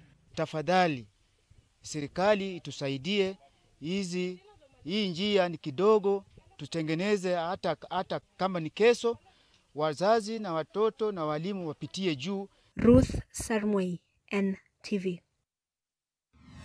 Okay, now, Martin, Kenya is a country of contrast. We're just talking about shortage of water. Now, too much water is also not very good for our health. Yeah, good. It's a big issue, and all this is stemming from the effects of the global climate change. And everyone has a responsibility, beginning from all those big countries which are the greatest contributors to the effects of climate change. Now, the key thing is, it is here with us. The only thing which we can do is to adapt and mitigate against the effects which are happening now. So in this case, as you see, the fronts are here with us. All what Kenyans need to think through is what kind of sustainable development should we be advancing to our communities? Because if you look at the toilets, if you look at the classrooms, sometimes in our designs, in our execution, we don't think through about some of the resilient kind of developments which we should be advancing. So to me, this is a call, and to everyone, to every stakeholder, beginning from the communities themselves to start becoming a little bit water smart. Droughts are going to be with us, and erratic weather conditions are going to happen every now and then. So it's a request to everyone to start thinking through being smart in whatever we do to take care of our environment, because it has major ramifications not only to health, environment, economy, and all those other facets of life. Okay. Asante, Martin. Now, Refa, let me come to you. You heard Mohammed discuss the challenges of Kenyans feeling and behaving as if COVID-19 is over. What's happening in Kibra? Watu wanatembea, wanavaa mask, wananawa mikono. What's the behavior currently? As per now, we are still advocating concerning COVID-19. Just few people who are not putting on masks, but they are still washing their hands every now and then. Yeah. So people are still obeying the Ministry of Health guidelines? Yes.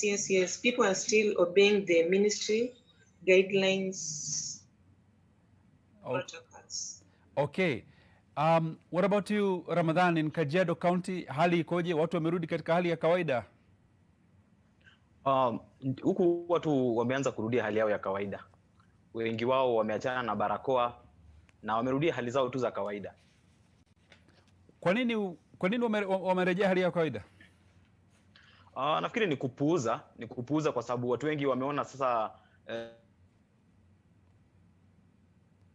funguliwa na vitu vingine kidogo kidogo, sawa, naona pengine ugonjwa wa COVID umemalizika. Ndio maana wameanza kupuuza. Na hatari ya tabia hii?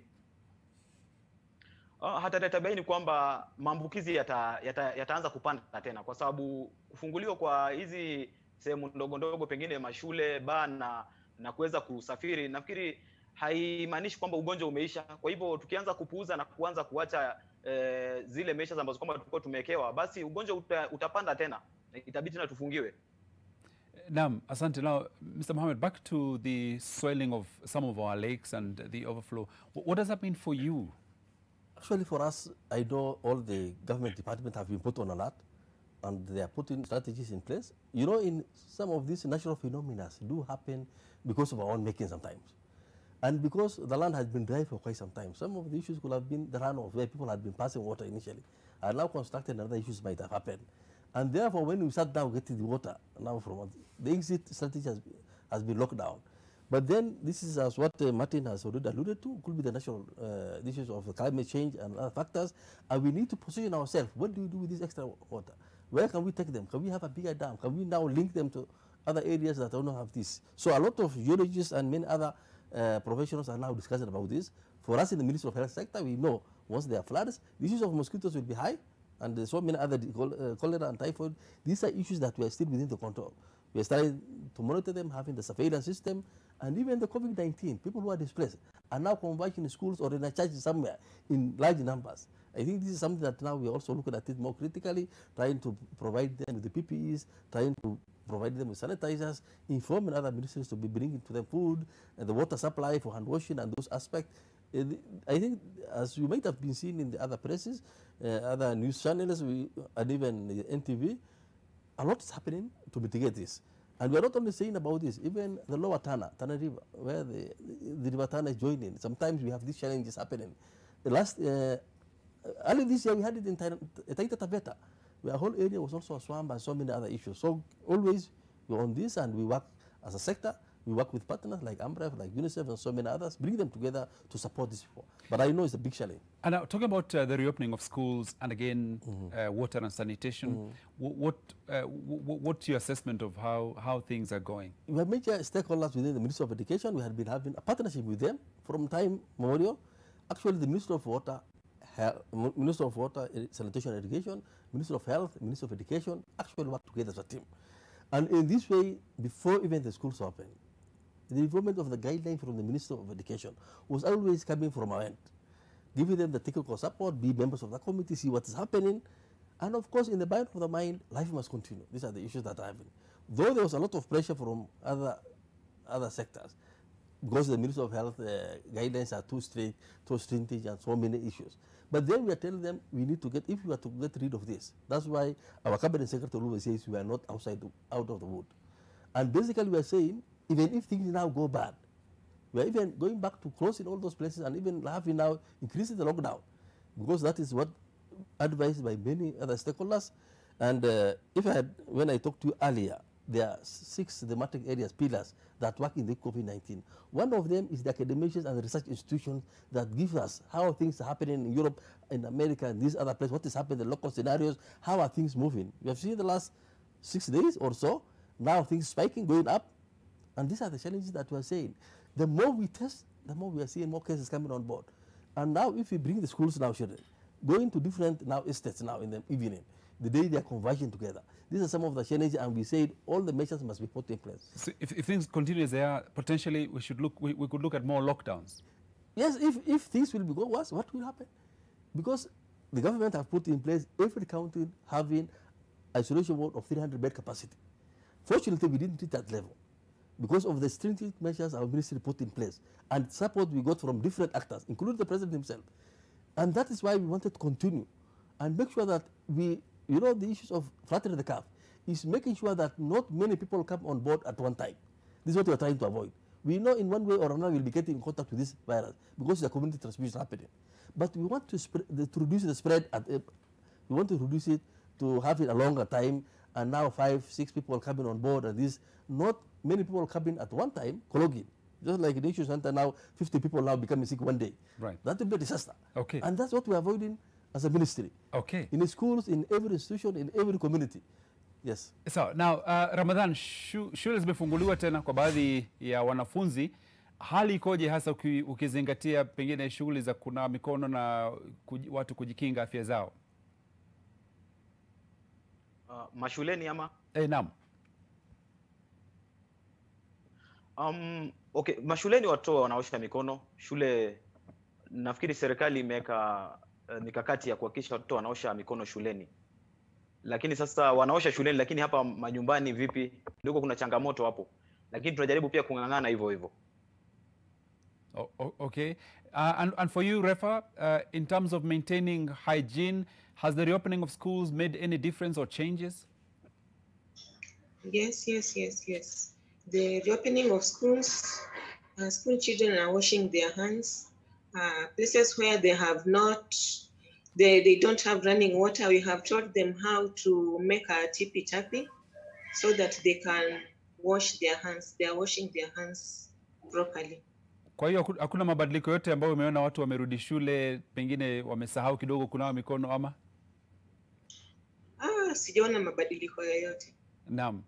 Kwa hivyo sasa hivi Kazi yako kubwa, nini ambacho kinakupa changamoto kubwa zaidi katika kazi yako sasa? Kitu ambacho kinanipea changamoto kubwa kwa sasa, hawa watoto wadogo ambao wamerudi shule. Wakati walikuwa nyumbani na wazazi wao, au darasa la 4, wakati walikuwa nyumbani na wazazi wao, walikuwa nahimizwa jinsi ya kunawa mikono kila mara na ukitumia maji ambayo inatiririka. Maana sasa hizo wamerudi shuleni, wanatangamana na wale wengine, kukeep social distancing itakuwa ni ngumu kwao, na wakati ambapo wanacheza watakuwa wanashika chini na kuweka mikono kwenye mdomo, kushika macho au kwa mapua, ambao naona kupata germs kwao itakuwa rahisi sana. Kwa hiyo unapopatana na hali kama hii unafanyaje sasa, kwa sababu wewe ndio uko kwenye ground? Nikipatana na hali kama hii, kwa sababu mutembelea wanakijiji kwa wiki mara 2, na wahimiza jinsi ya kunawa mikono kila mara na ugonjwa ambao unaoletwa kwa kutonawa mikono. Haya, asante. Subiri hapo bado tuna mengi ya kuongea kuhusu hili swala. Now Martin, looking hopefully ahead to months to come when maybe the severity of this virus will go down, is it likely we will retain the habits that we have learned for hygiene, especially hand washing? I hope so. And all what we need to do is to think of it from the system change perspective. So think of it, if the government is serious and puts forth regulations, puts forth mechanisms to access hand washing and all these other things, it will be very easy for Kenyans to really observe. Just remember the other day, nobody was wearing masks, but all the same, when the government and other stakeholders advised around that, people took it up. So that's the first point. Then the second point is people themselves, as Kenyans, as the people of the world, need to be made aware. It starts with awareness. You understand that there is a need to do one or two few things. And then that, when practiced, becomes a habit. So I really look forward to the time when practicing proper hygiene and sanitation is going to become a habit. And it is possible because if you look at Europe, it started with all the cholera outbreaks, all these other outbreaks which were out there. But right now they are not facing that because they made it a habit to observe hygiene and the infrastructures were availed. So I look forward to that. Okay. And I hope, yeah. Thank you, Martin. We're going to go on another short break. We'll be right back with more on this issue of hand washing and hand hygiene. But before that, we've got some comments from you on our hashtag New Normal. This is what you've been saying. Jevan Monene, let it go. We wash our hands all the time, but there is no food to eat with those clean hands. Okay, so state of the economy, ndio hiyo. Joel Taraz, you say, truth of the matter, immediately corona was reported in Kenya and washing of hands was emphasized. No case kipindupindu, meaning washing hands, is a serious issue which needs much attention than before. Okay. And then Rutere Kagendo, you say, be assured that round hii tumeziosha mpaka they are changing color, looking lighter than the faces. Shida tu ni eti maji inapotea kama sasa huku kwetu hakuna. Asante. Aya, Seth Mushembi nasema, who did this, Rach? I think that's the only precautionary measures that all Kenyans have adhered to. For me, I give it 90%. Hata sisi Waluya, ilibidi tumenawa bila ya kuona ugali. Okay, this is Jairus Peter Mfalme. Traditionally, we associate hand washing with meals. We have tried our best, but every time I wash my hands, my stomach starts rumbling in anticipation of food.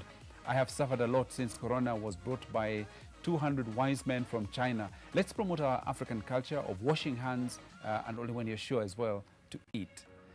That's you, Jairus. Befaki wafebaki, mashule hayana maji. Wazazi wamelazimishwa wanunulie wanafunzi sanitizer, barakoa na sabuni. Asilimia 80 ya wazazi walipoteza makazi wakati wa corona ilipoanza. Mwatarajia pesa za kununulia hizo bidhaa na ada za shule watazitoa wapi? Kwa nini miji pesa ilotolewa kusaidia wahanga wa corona zisielekezwe mashule mkuwapunguzia wazazi mzigo? Asante Befaki. Another one here from Priska Ayoma Paul. You say, kuna mikono, bila kitu ya kushika ndani, si rahisi yawa. Anyway, mimi niliacha kuna mikono na kuvaa barakoa wakati Okari, when Dennis Okari, alipotangaza COVID-19 millionaire. Thank you very much, Priska Paul. We'll be back with more on this Global Hand Washing Day after this break.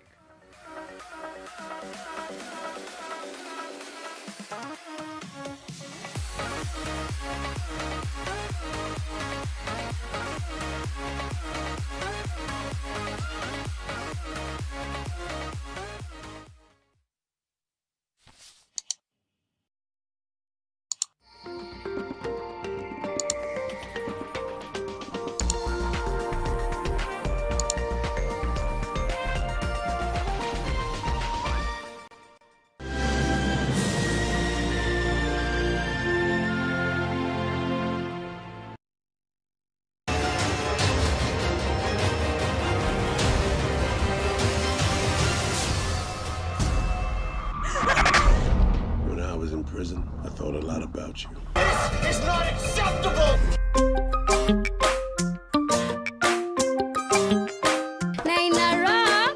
We know you love milk, and now there is milk that loves you. With Gold Crown lactose-free milk, you can enjoy the richness of natural cow's milk without any of the digestion discomfort. Gold Crown lactose-free, milk that loves you. The new Maisha Aluzinc Mabati from Maisha Mabati Limited. For the first time in Kenya, a roofing product that combines aesthetics with proven resilience. Its unique combination of aluminium and zinc gives it a 5 times longer lifespan than normal Mabati, thanks to the excellent state-of-the-art mill. It has 20 years lifespan, it's easy to install, it's flexible and durable, it stands up to severe weather conditions, has good abrasion and rust resistance, it's affordable and is approved by the Kenya Bureau of Standards and is available countrywide. It can be used for all applications. Always insist on Maisha Aluzinc Mabati, a product of Maisha Mabati Rolling Mills, Ruiru. Maji mdosi wangu ametupa simu yangu ndani ya maji. Mdosi wako kwa sawa. Venye Nkirota ameniambia ajui na akimpigia simu ashiki. Hi, guy, what the? Let them know irritation. For the women who deserve more, Moped is now in Kenya and more than 40 countries. With its nylon-free surface, new Moped has unique softness and up to 100% protection. Your skin will love it.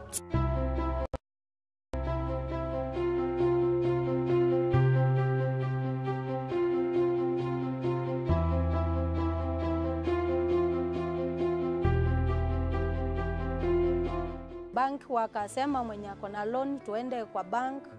Mtu vile alikuwa amechukua loan yake kiwango yake akareduciwa. Sasa ingekuwa maisha ni ngumu kabisa. Sasa nimekuwa marafiki na Equity Bank kabisa.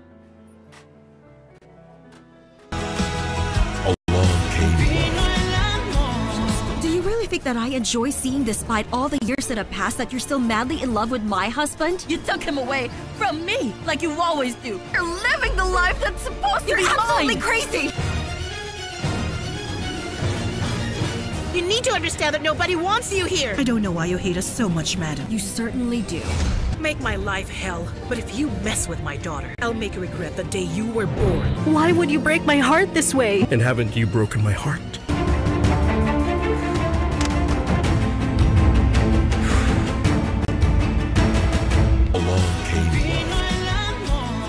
Along Came Love, in association with Blue Band Peanut Butter.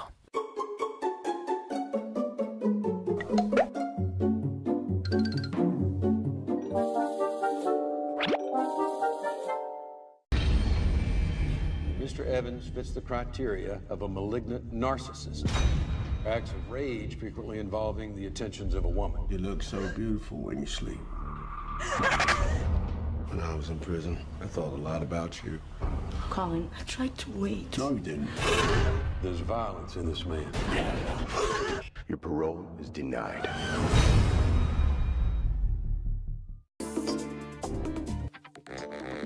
Vina vegetable oil stays liquid to the last drop, so it's smooth cooking from start to finish. Now with an easy-to-pour cap. Mapishi poa, madishi poa.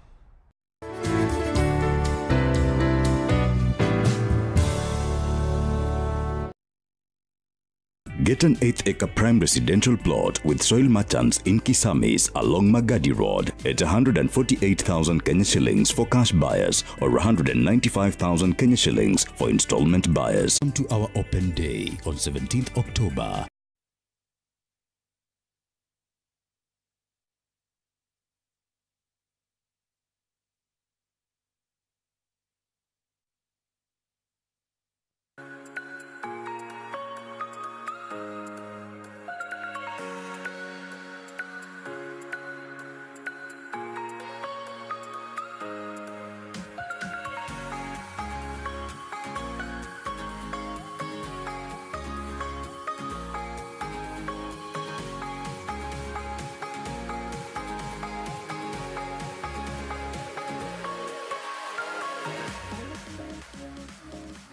Welcome back to Your World, and this morning, being the Global Hand Washing Day, we're focusing our attention on water, sanitation, hand hygiene. With my panel, Adam Mohammed, who's the Head of Division Water, Sanitation and Hygiene at the Ministry of Health. We also have with us Martin Moshangi, who is the Director, Water, Sanitation, Hygiene and Neglected Tropical Diseases at AMREF Health Africa. And via Zoom, we're joined by two health workers to give us the situation on the ground. That is Refa Kutai, a community health worker in Kibera, and Ramadan Salim Mserem, who is also a community health worker in Kajiado Central. Just before I go back to the panel and the discussion, let's look at what else is going on around the world. Now, an underwater drone shows the extent of the damage to the Kamchatka seabed off Russia, according to Greenpeace. Locals on the volcanic peninsula in the Pacific raised the alarm in September as surfers experienced stinging eyes, sea creatures, including octopuses, seals and sea urchins, were found dead on the shore. The mass death of sea creatures in Russia's Kamchatka region was caused by toxins from microalgae rather than man-made pollution. A senior Russian scientist said on Monday, citing preliminary findings of an investigation.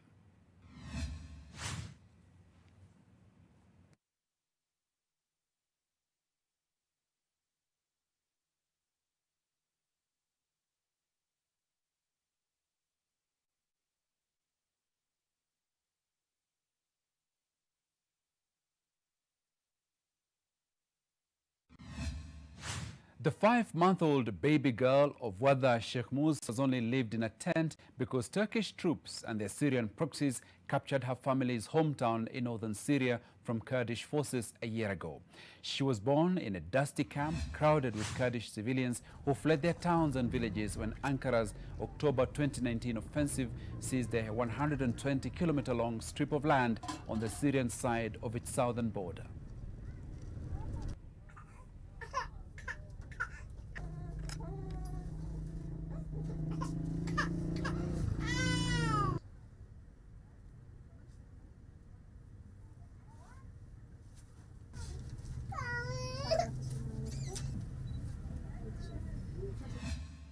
Although Argentina isn't one of the main pig producers in the world, it's been given an opportunity to boost the growth of this sector with exports to China through an agreement between the two countries that is questioned by environmentalists.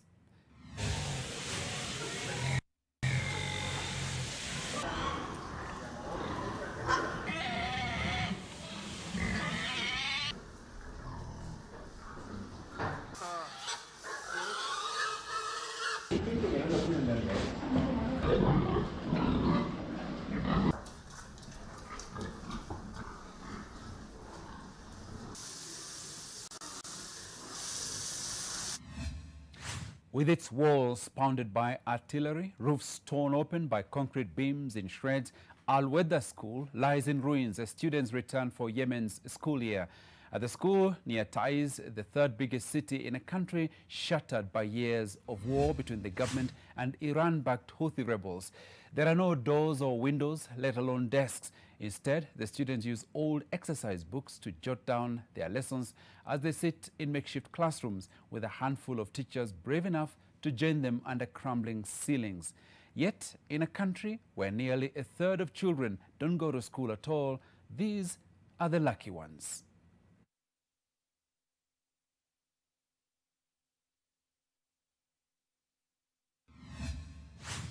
A 5-year-old giant African pouched rat called Magawa poses with his medal after winning the animal equivalent of Britain's highest civilian honor for bravery because of his uncanny knack of sniffing out landmines and unexploded ordnance. Apopo trained Magawa in his native Tanzania to detect the chemical compound within explosives by rewarding him with tasty treats, his favorite being bananas and peanuts. The rats alert deminers by scratching the earth. He can scurry across an area the size of a tennis court in just 30 minutes, something that would take 4 days using a conventional metal detector.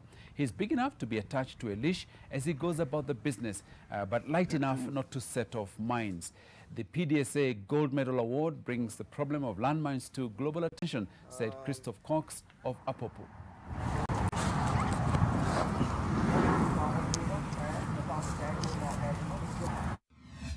Now, while Shein has its origins in China, it's one of the biggest shopping apps in the United States. Sharit has been banned in India despite being massively popular elsewhere, and like it's chasing TikTok, but desperate to avoid similar fate. China's app makers are having to be agile in a world where key markets have turned hostile to their country's tech.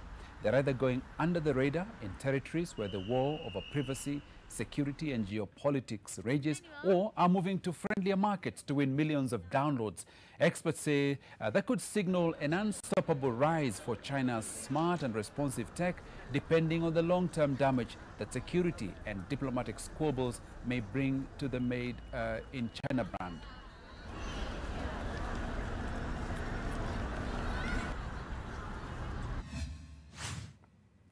Okay, let me welcome back my panel. Mr. Mohammed, let me start with you.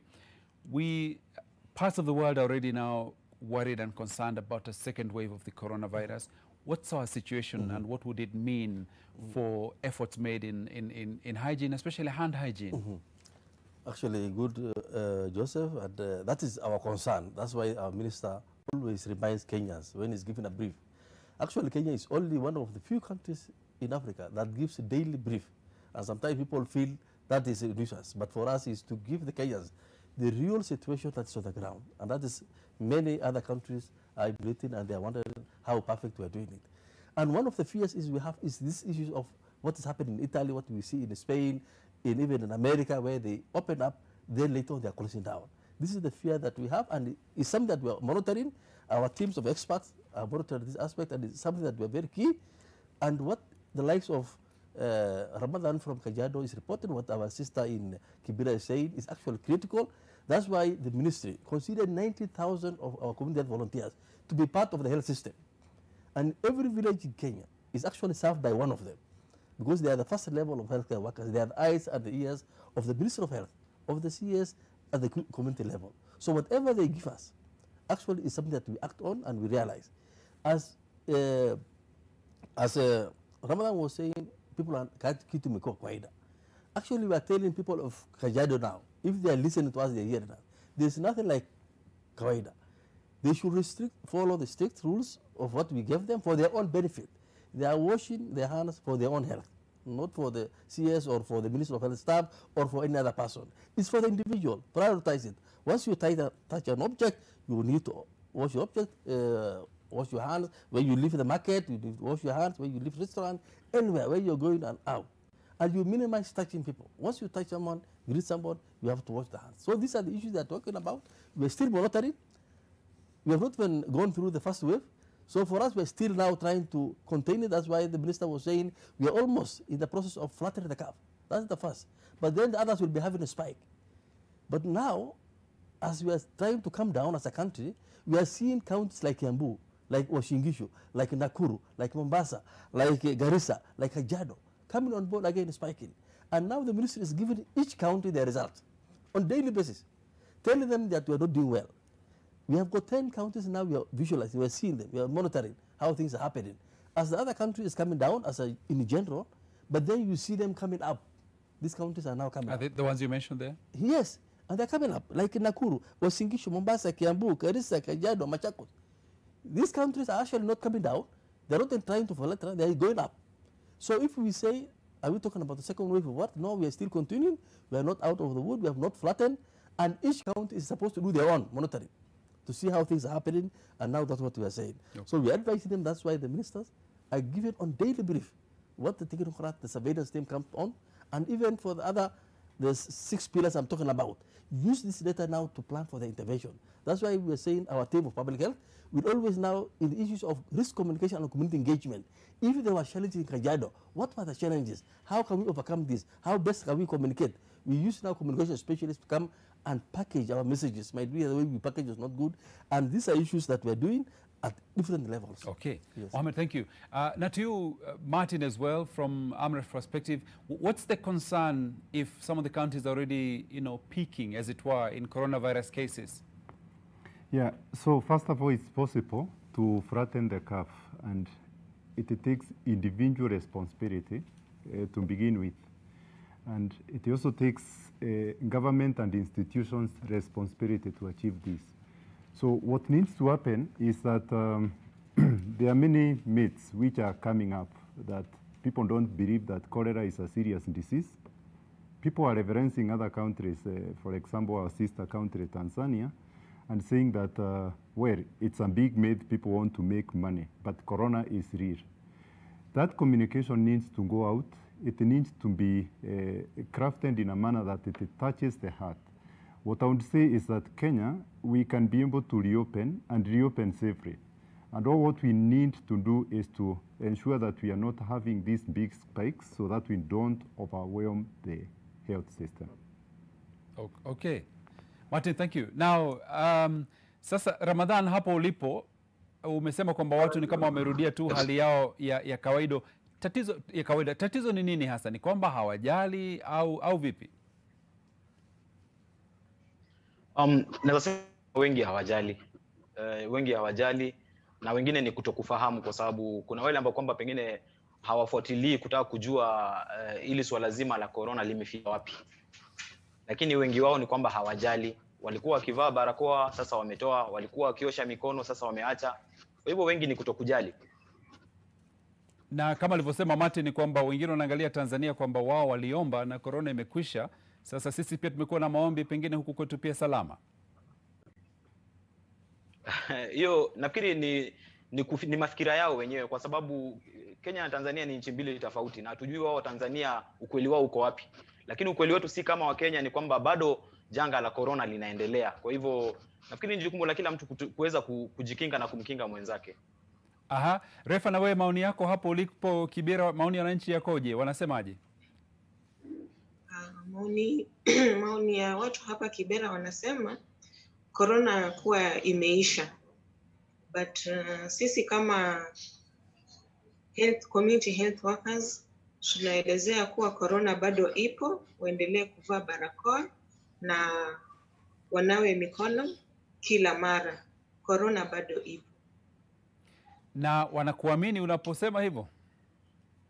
Wanaamini kwa sababu we have a slogan ambao si watu tunaelezea, afya yako ni jukumu lako. Sasa itakuwa jukumu lako wewe mwenyewe kujilinda.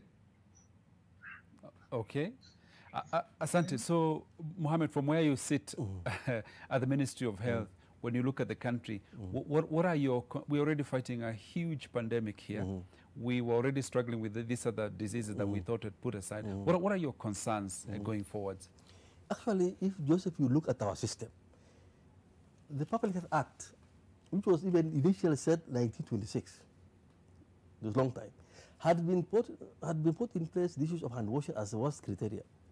That's why when you want to construct a house, in your own house, the first thing is somebody looks at the plan, and one thing they look for is your drainage system and the hand washing facility. Whether you have a sink, hand washing basin, where will the less go to? That is the starting of a prevention issues. When we are constructing a school, before a school is licensed or even being authorized, there are certain criteria to look at. The Education Act talks of the same thing, hand washing facilities, the toilets they're talking about. The basic, the ventilation and the lighting and all those aspects. The health facilities is the same. The only thing is we have been so much reluctant. And when we are reluctant now, we are got off guard. In this way now we have to revive now and now become more stronger and more assertive. Because Kenyans are also becoming more sensitive. Remember, what we're talking about is wash issues, is a human rights issues. Now people see it from other perspective. Why is this human right not being respected? Why are we not getting the surface? And that's why you see people talking of, we don't have food, we don't have this, and they're talking about it. And now we are farm. And that's why we work with all sectors, given the standard operation procedures. Before you open a school, what are you supposed to do? Before a child comes to the compound, what is supposed to do? Hygiene. The first thing is, when the child is coming to the school, before he enters the compound, somebody has to measure the temperature. Because it's the first of time, see if the child is coughing or wheezing or some issue. So that now, from the first level, you're able to segregate that child. There are strict measures that have been put in place. That is what the Minister of Education always refers to. And what I know about it, the Minister of Education is also well informed what is expected of them. In all the sectors, we have engaged one-to-one, discussing with them on this aspect, and ours is just to monitor. Basically, when things are becoming individual, it is your concern. Afiako jukumulako, the lady is saying, which is our slogan. Then we cannot monitor, actually say, I wash your hands at this aspect, unless it becomes a habit inborn. It becomes a key issue for us. For example, somebody in the hashtag was saying, diseases have now reduced because of hand washing and they have been doing this. In fact, from our level, we see 40 to 50% of our diseases reported in our facility have reduced since the COVID-19 because of the hygiene aspect. And these are basic things. And we're saying we must continue with this. Somebody's talking about the mask. Or you remember the Cabinet Secretary for Education saying all those vulnerable will be given masks in the school. Yes. But they have to vet it. There's a process to do it. So Kenyans, you know, sometimes we talk a lot, but we don't go down and say this is the situation. Thank you. Okay, thank you, Mohammed. Now, a second-year student at Eldoret Polytechnic has invented a one-of-its-kind hand-washing machine. The student says that the machine uses sensors to open the tap, which keeps the process sanitary. They say necessity is the mother of invention, and the COVID-19 pandemic has produced quite a number of inventions and innovations. The need to keep hands clean at all times is now a matter of life or death. Ukiguza mfereji hiyo, unaacha uchafu wako hapo, hata ukiuga mkono bado utaufunga, uchukue uchafu huo tena uende nao. It is with this in mind that Duncan Mathenge, aged 21, assembled a hand-washing machine. Mathenge says his innovation is different from others. Iko na microcomputer ndani, microprocessors, iko programmed, na iko na sensors. Ukiweka mkono chini, ina sense mkono na maji inatoka. Na nimetengeneza hii mashini kusaidia nchi yetu, especially Busia County, maana Busia County iko kwa border. With the country grappling with job losses, Mathenge has urged the government to support innovators in order to eradicate unemployment and better livelihoods. Nayoma Sampao, NTV. Okay, Martin, your thoughts on this innovation to help the cause of hand hygiene? Yeah, so congratulations to most of the innovators in this country. I think this is what we need to be doing. So COVID-19, I think, brought a lot of challenges, but also a lot of innovations. So what we need to do as a country is to encourage the innovators and incubate them in a manner that it can make a business case. Because if we do this, who knows, we can be also exporters of such kind of technology. So for me, it is to encourage all those who are innovating, all those who are thinking through what we can do to adapt into this kind of a situation. Okay, thank you. And Mohammed, some thoughts from you? Yes. For the last 12 years, this being the 13th, we are always being commemorated in every county, Global Hand Washing Day. And the national being now targeted one county. Actually, we were not making it in Nairobi. We made it one time, but then in Kiambu, in Kajiado, in many other counties. We had been rotating in different counties. And one thing we do is we ask the public or those artisans or Juakali to showcase what they do. And many things have come on board. We have so many types that have come on board. Now that we are talking about COVID-19, we are talking about non-touch issues. We don't want people to touch. So that's why you see many of them having the bedroll. If there's a sense of height, so if the type of the hand washing is the angle you'll be using, so we are trying to promote all those aspects, and there are many that have come on board. We have now even link them to partners who can be buying from them and doing this aspect. So it's something that we encourage as a ministry, and we ask them to form a society or a group so that they're able to venture into it as a business, so that now the NGO partners and even the government can be able to procure this and services for the schools and for those other issues. What we are looking at is sustainability. Are they sustainable? What is the wear and tear issues? Because many of them, We have seen after now the children, you know, when children, you tell them your sensor, so they'll be putting their hand always. How sensitive is it? After 3 days, 4 days, you see the pedal, sometimes the children will just come and now play with it like a vehicle pedal. And the process after 1 week, 2 weeks, something goes wrong. How do we sustain this? These are issues we look at, we discuss, and we improve on it. We don't try to discourage them, we improve on them and say, how can we do it? Will they have a service person who will be going around the schools to see that those things that they install actually remain effective? But then it's something that we encourage, and we say young men to come up with these innovative ways of working. Now, Mr. Mohammed, when you look at the daily briefing by the CS, a lot of Kenyans, you know, have a lot of sympathies for the job that he does. But actually, and in the ministry itself, you carry the biggest headache. Do you have sleepless nights about COVID and how we are behaving? A team of ours, actually those guys who are doing the surveillance, because any person who becomes positive must be have within 24 or 48 hours. All the contacts he has been with that person must be traced. Is that still happening, must be tested. Is that still happening? It is happening. It's only that sometimes because of the magnitude, because of the numbers, because of the African ways of living. You know, for us, we don't live in 1 or 2 people like the Europeans and other people. We stay in a family of 10 people. And the 10 people visit another 10 people. And the 10 people has visited another 10 people. So in the process, we are likely to live, because we call it contact of the contact of the contact of the contact. So you see, it's a whole chain. In the African center, it becomes difficult because you want to monitor who was in that bus with this person. So that becomes very challenging, but then people are doing it, and actually some people don't even sleep at their home. They sleep in their workstation, and they move in shift. To keep Kenya safe? Yes. Okay, thank you. Okay, as we come to our last few minutes of the program, Martin, your thoughts going forward, what are you hopeful for as we look forward to, this will be now what? Next year will be Global Hand Washing Day number 14, year 14, is that right? Yeah. Yes. What do you look forward to?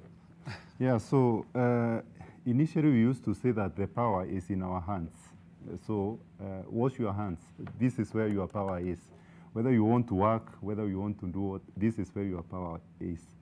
But at the same time, if you love yourself, if you love your family, if you love your country, do what is expected now. So for men who are like trying to take heroism in not washing their hands, not wearing their masks, please do so.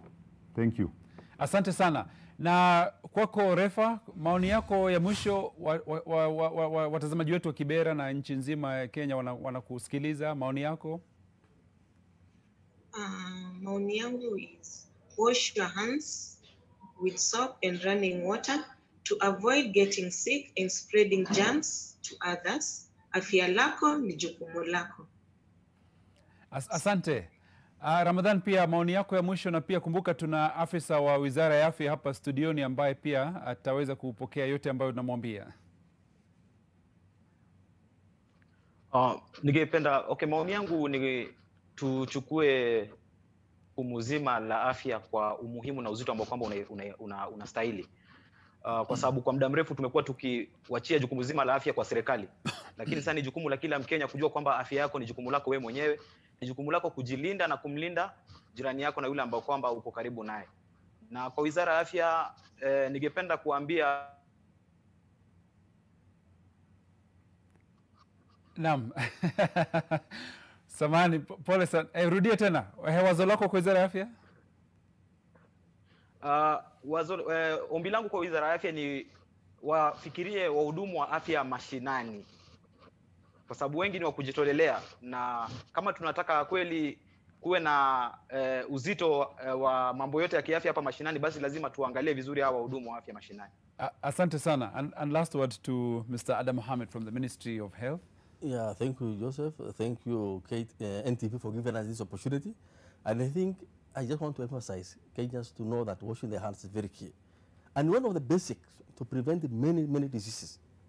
And we need to nurture this. We need to make it as a part of our daily activities, our routine, for their own health. Because even when somebody was reporting just in the hashtag, saying that diseases have now reduced. And actually this is what the trend we're seeing. And we knew it even before. You know, initially people were saying, we don't tell Kenyans the problem we have, so that we in the medical services get clients and patients, you know, so that now our business revive. Now we are telling them, no, if you want to stay safe, please wash your hands, use your toilet, have a safe drinking water. These are the personal hygiene, And this one will be able to get rid of 50% of the disease that is there. Okay. Basically, we are emphasizing this, and we want to see by next assessment, when people will be doing assessment on hand washing, our grade now increase up to 67% of Kenyans practicing hand washing. Ramadan said issues of staff. I know all counties were directed during this COVID-19 to employ more public officers, more staff, more SHAS, community health assistants. And to pay them. Yes, pay them. And even for them, community health volunteers are coming on board, and it is in the first strategy, in the community health strategy, they know. Okay. It's something that we are looking at. Mr. Mohammed, thank you very much indeed. On that thought, we end our program today. Thank you so much for joining us this morning. Now, tomorrow, we take a look at great Kenyan films that are making international headlines, including one that could possibly be nominated for an Oscar award. See you at 7 a.m. Before then, as always, we want to keep you fit and healthy, so join our workout session at 6:30 in the morning, courtesy of our trainers who will take care of your needs just as you follow their instructions from the comfort of your home. On behalf of my panel and our technical and production teams here at NTV, thank you, stay safe, keep your mask on. Bye.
Immunizations are among the top 10 public health accomplishments of the 20th century and have contributed to the reduction in the prevalence of many infectious diseases in both children and adults. On Thursday, 15th October 2020, the Nation Media Group will hold a live virtual Nation Leadership Forum on the impact of COVID-19 on immunization from 7:30 p.m. on NTV. It shall delve into the role of vaccine manufacturers in the vaccine ecosystem and the value of vaccination in pediatric and adult age groups, in an effort to prevent further deterioration in routine vaccine coverage even after the pandemic. Nation Leadership Forum, engaging society, impacting the nation.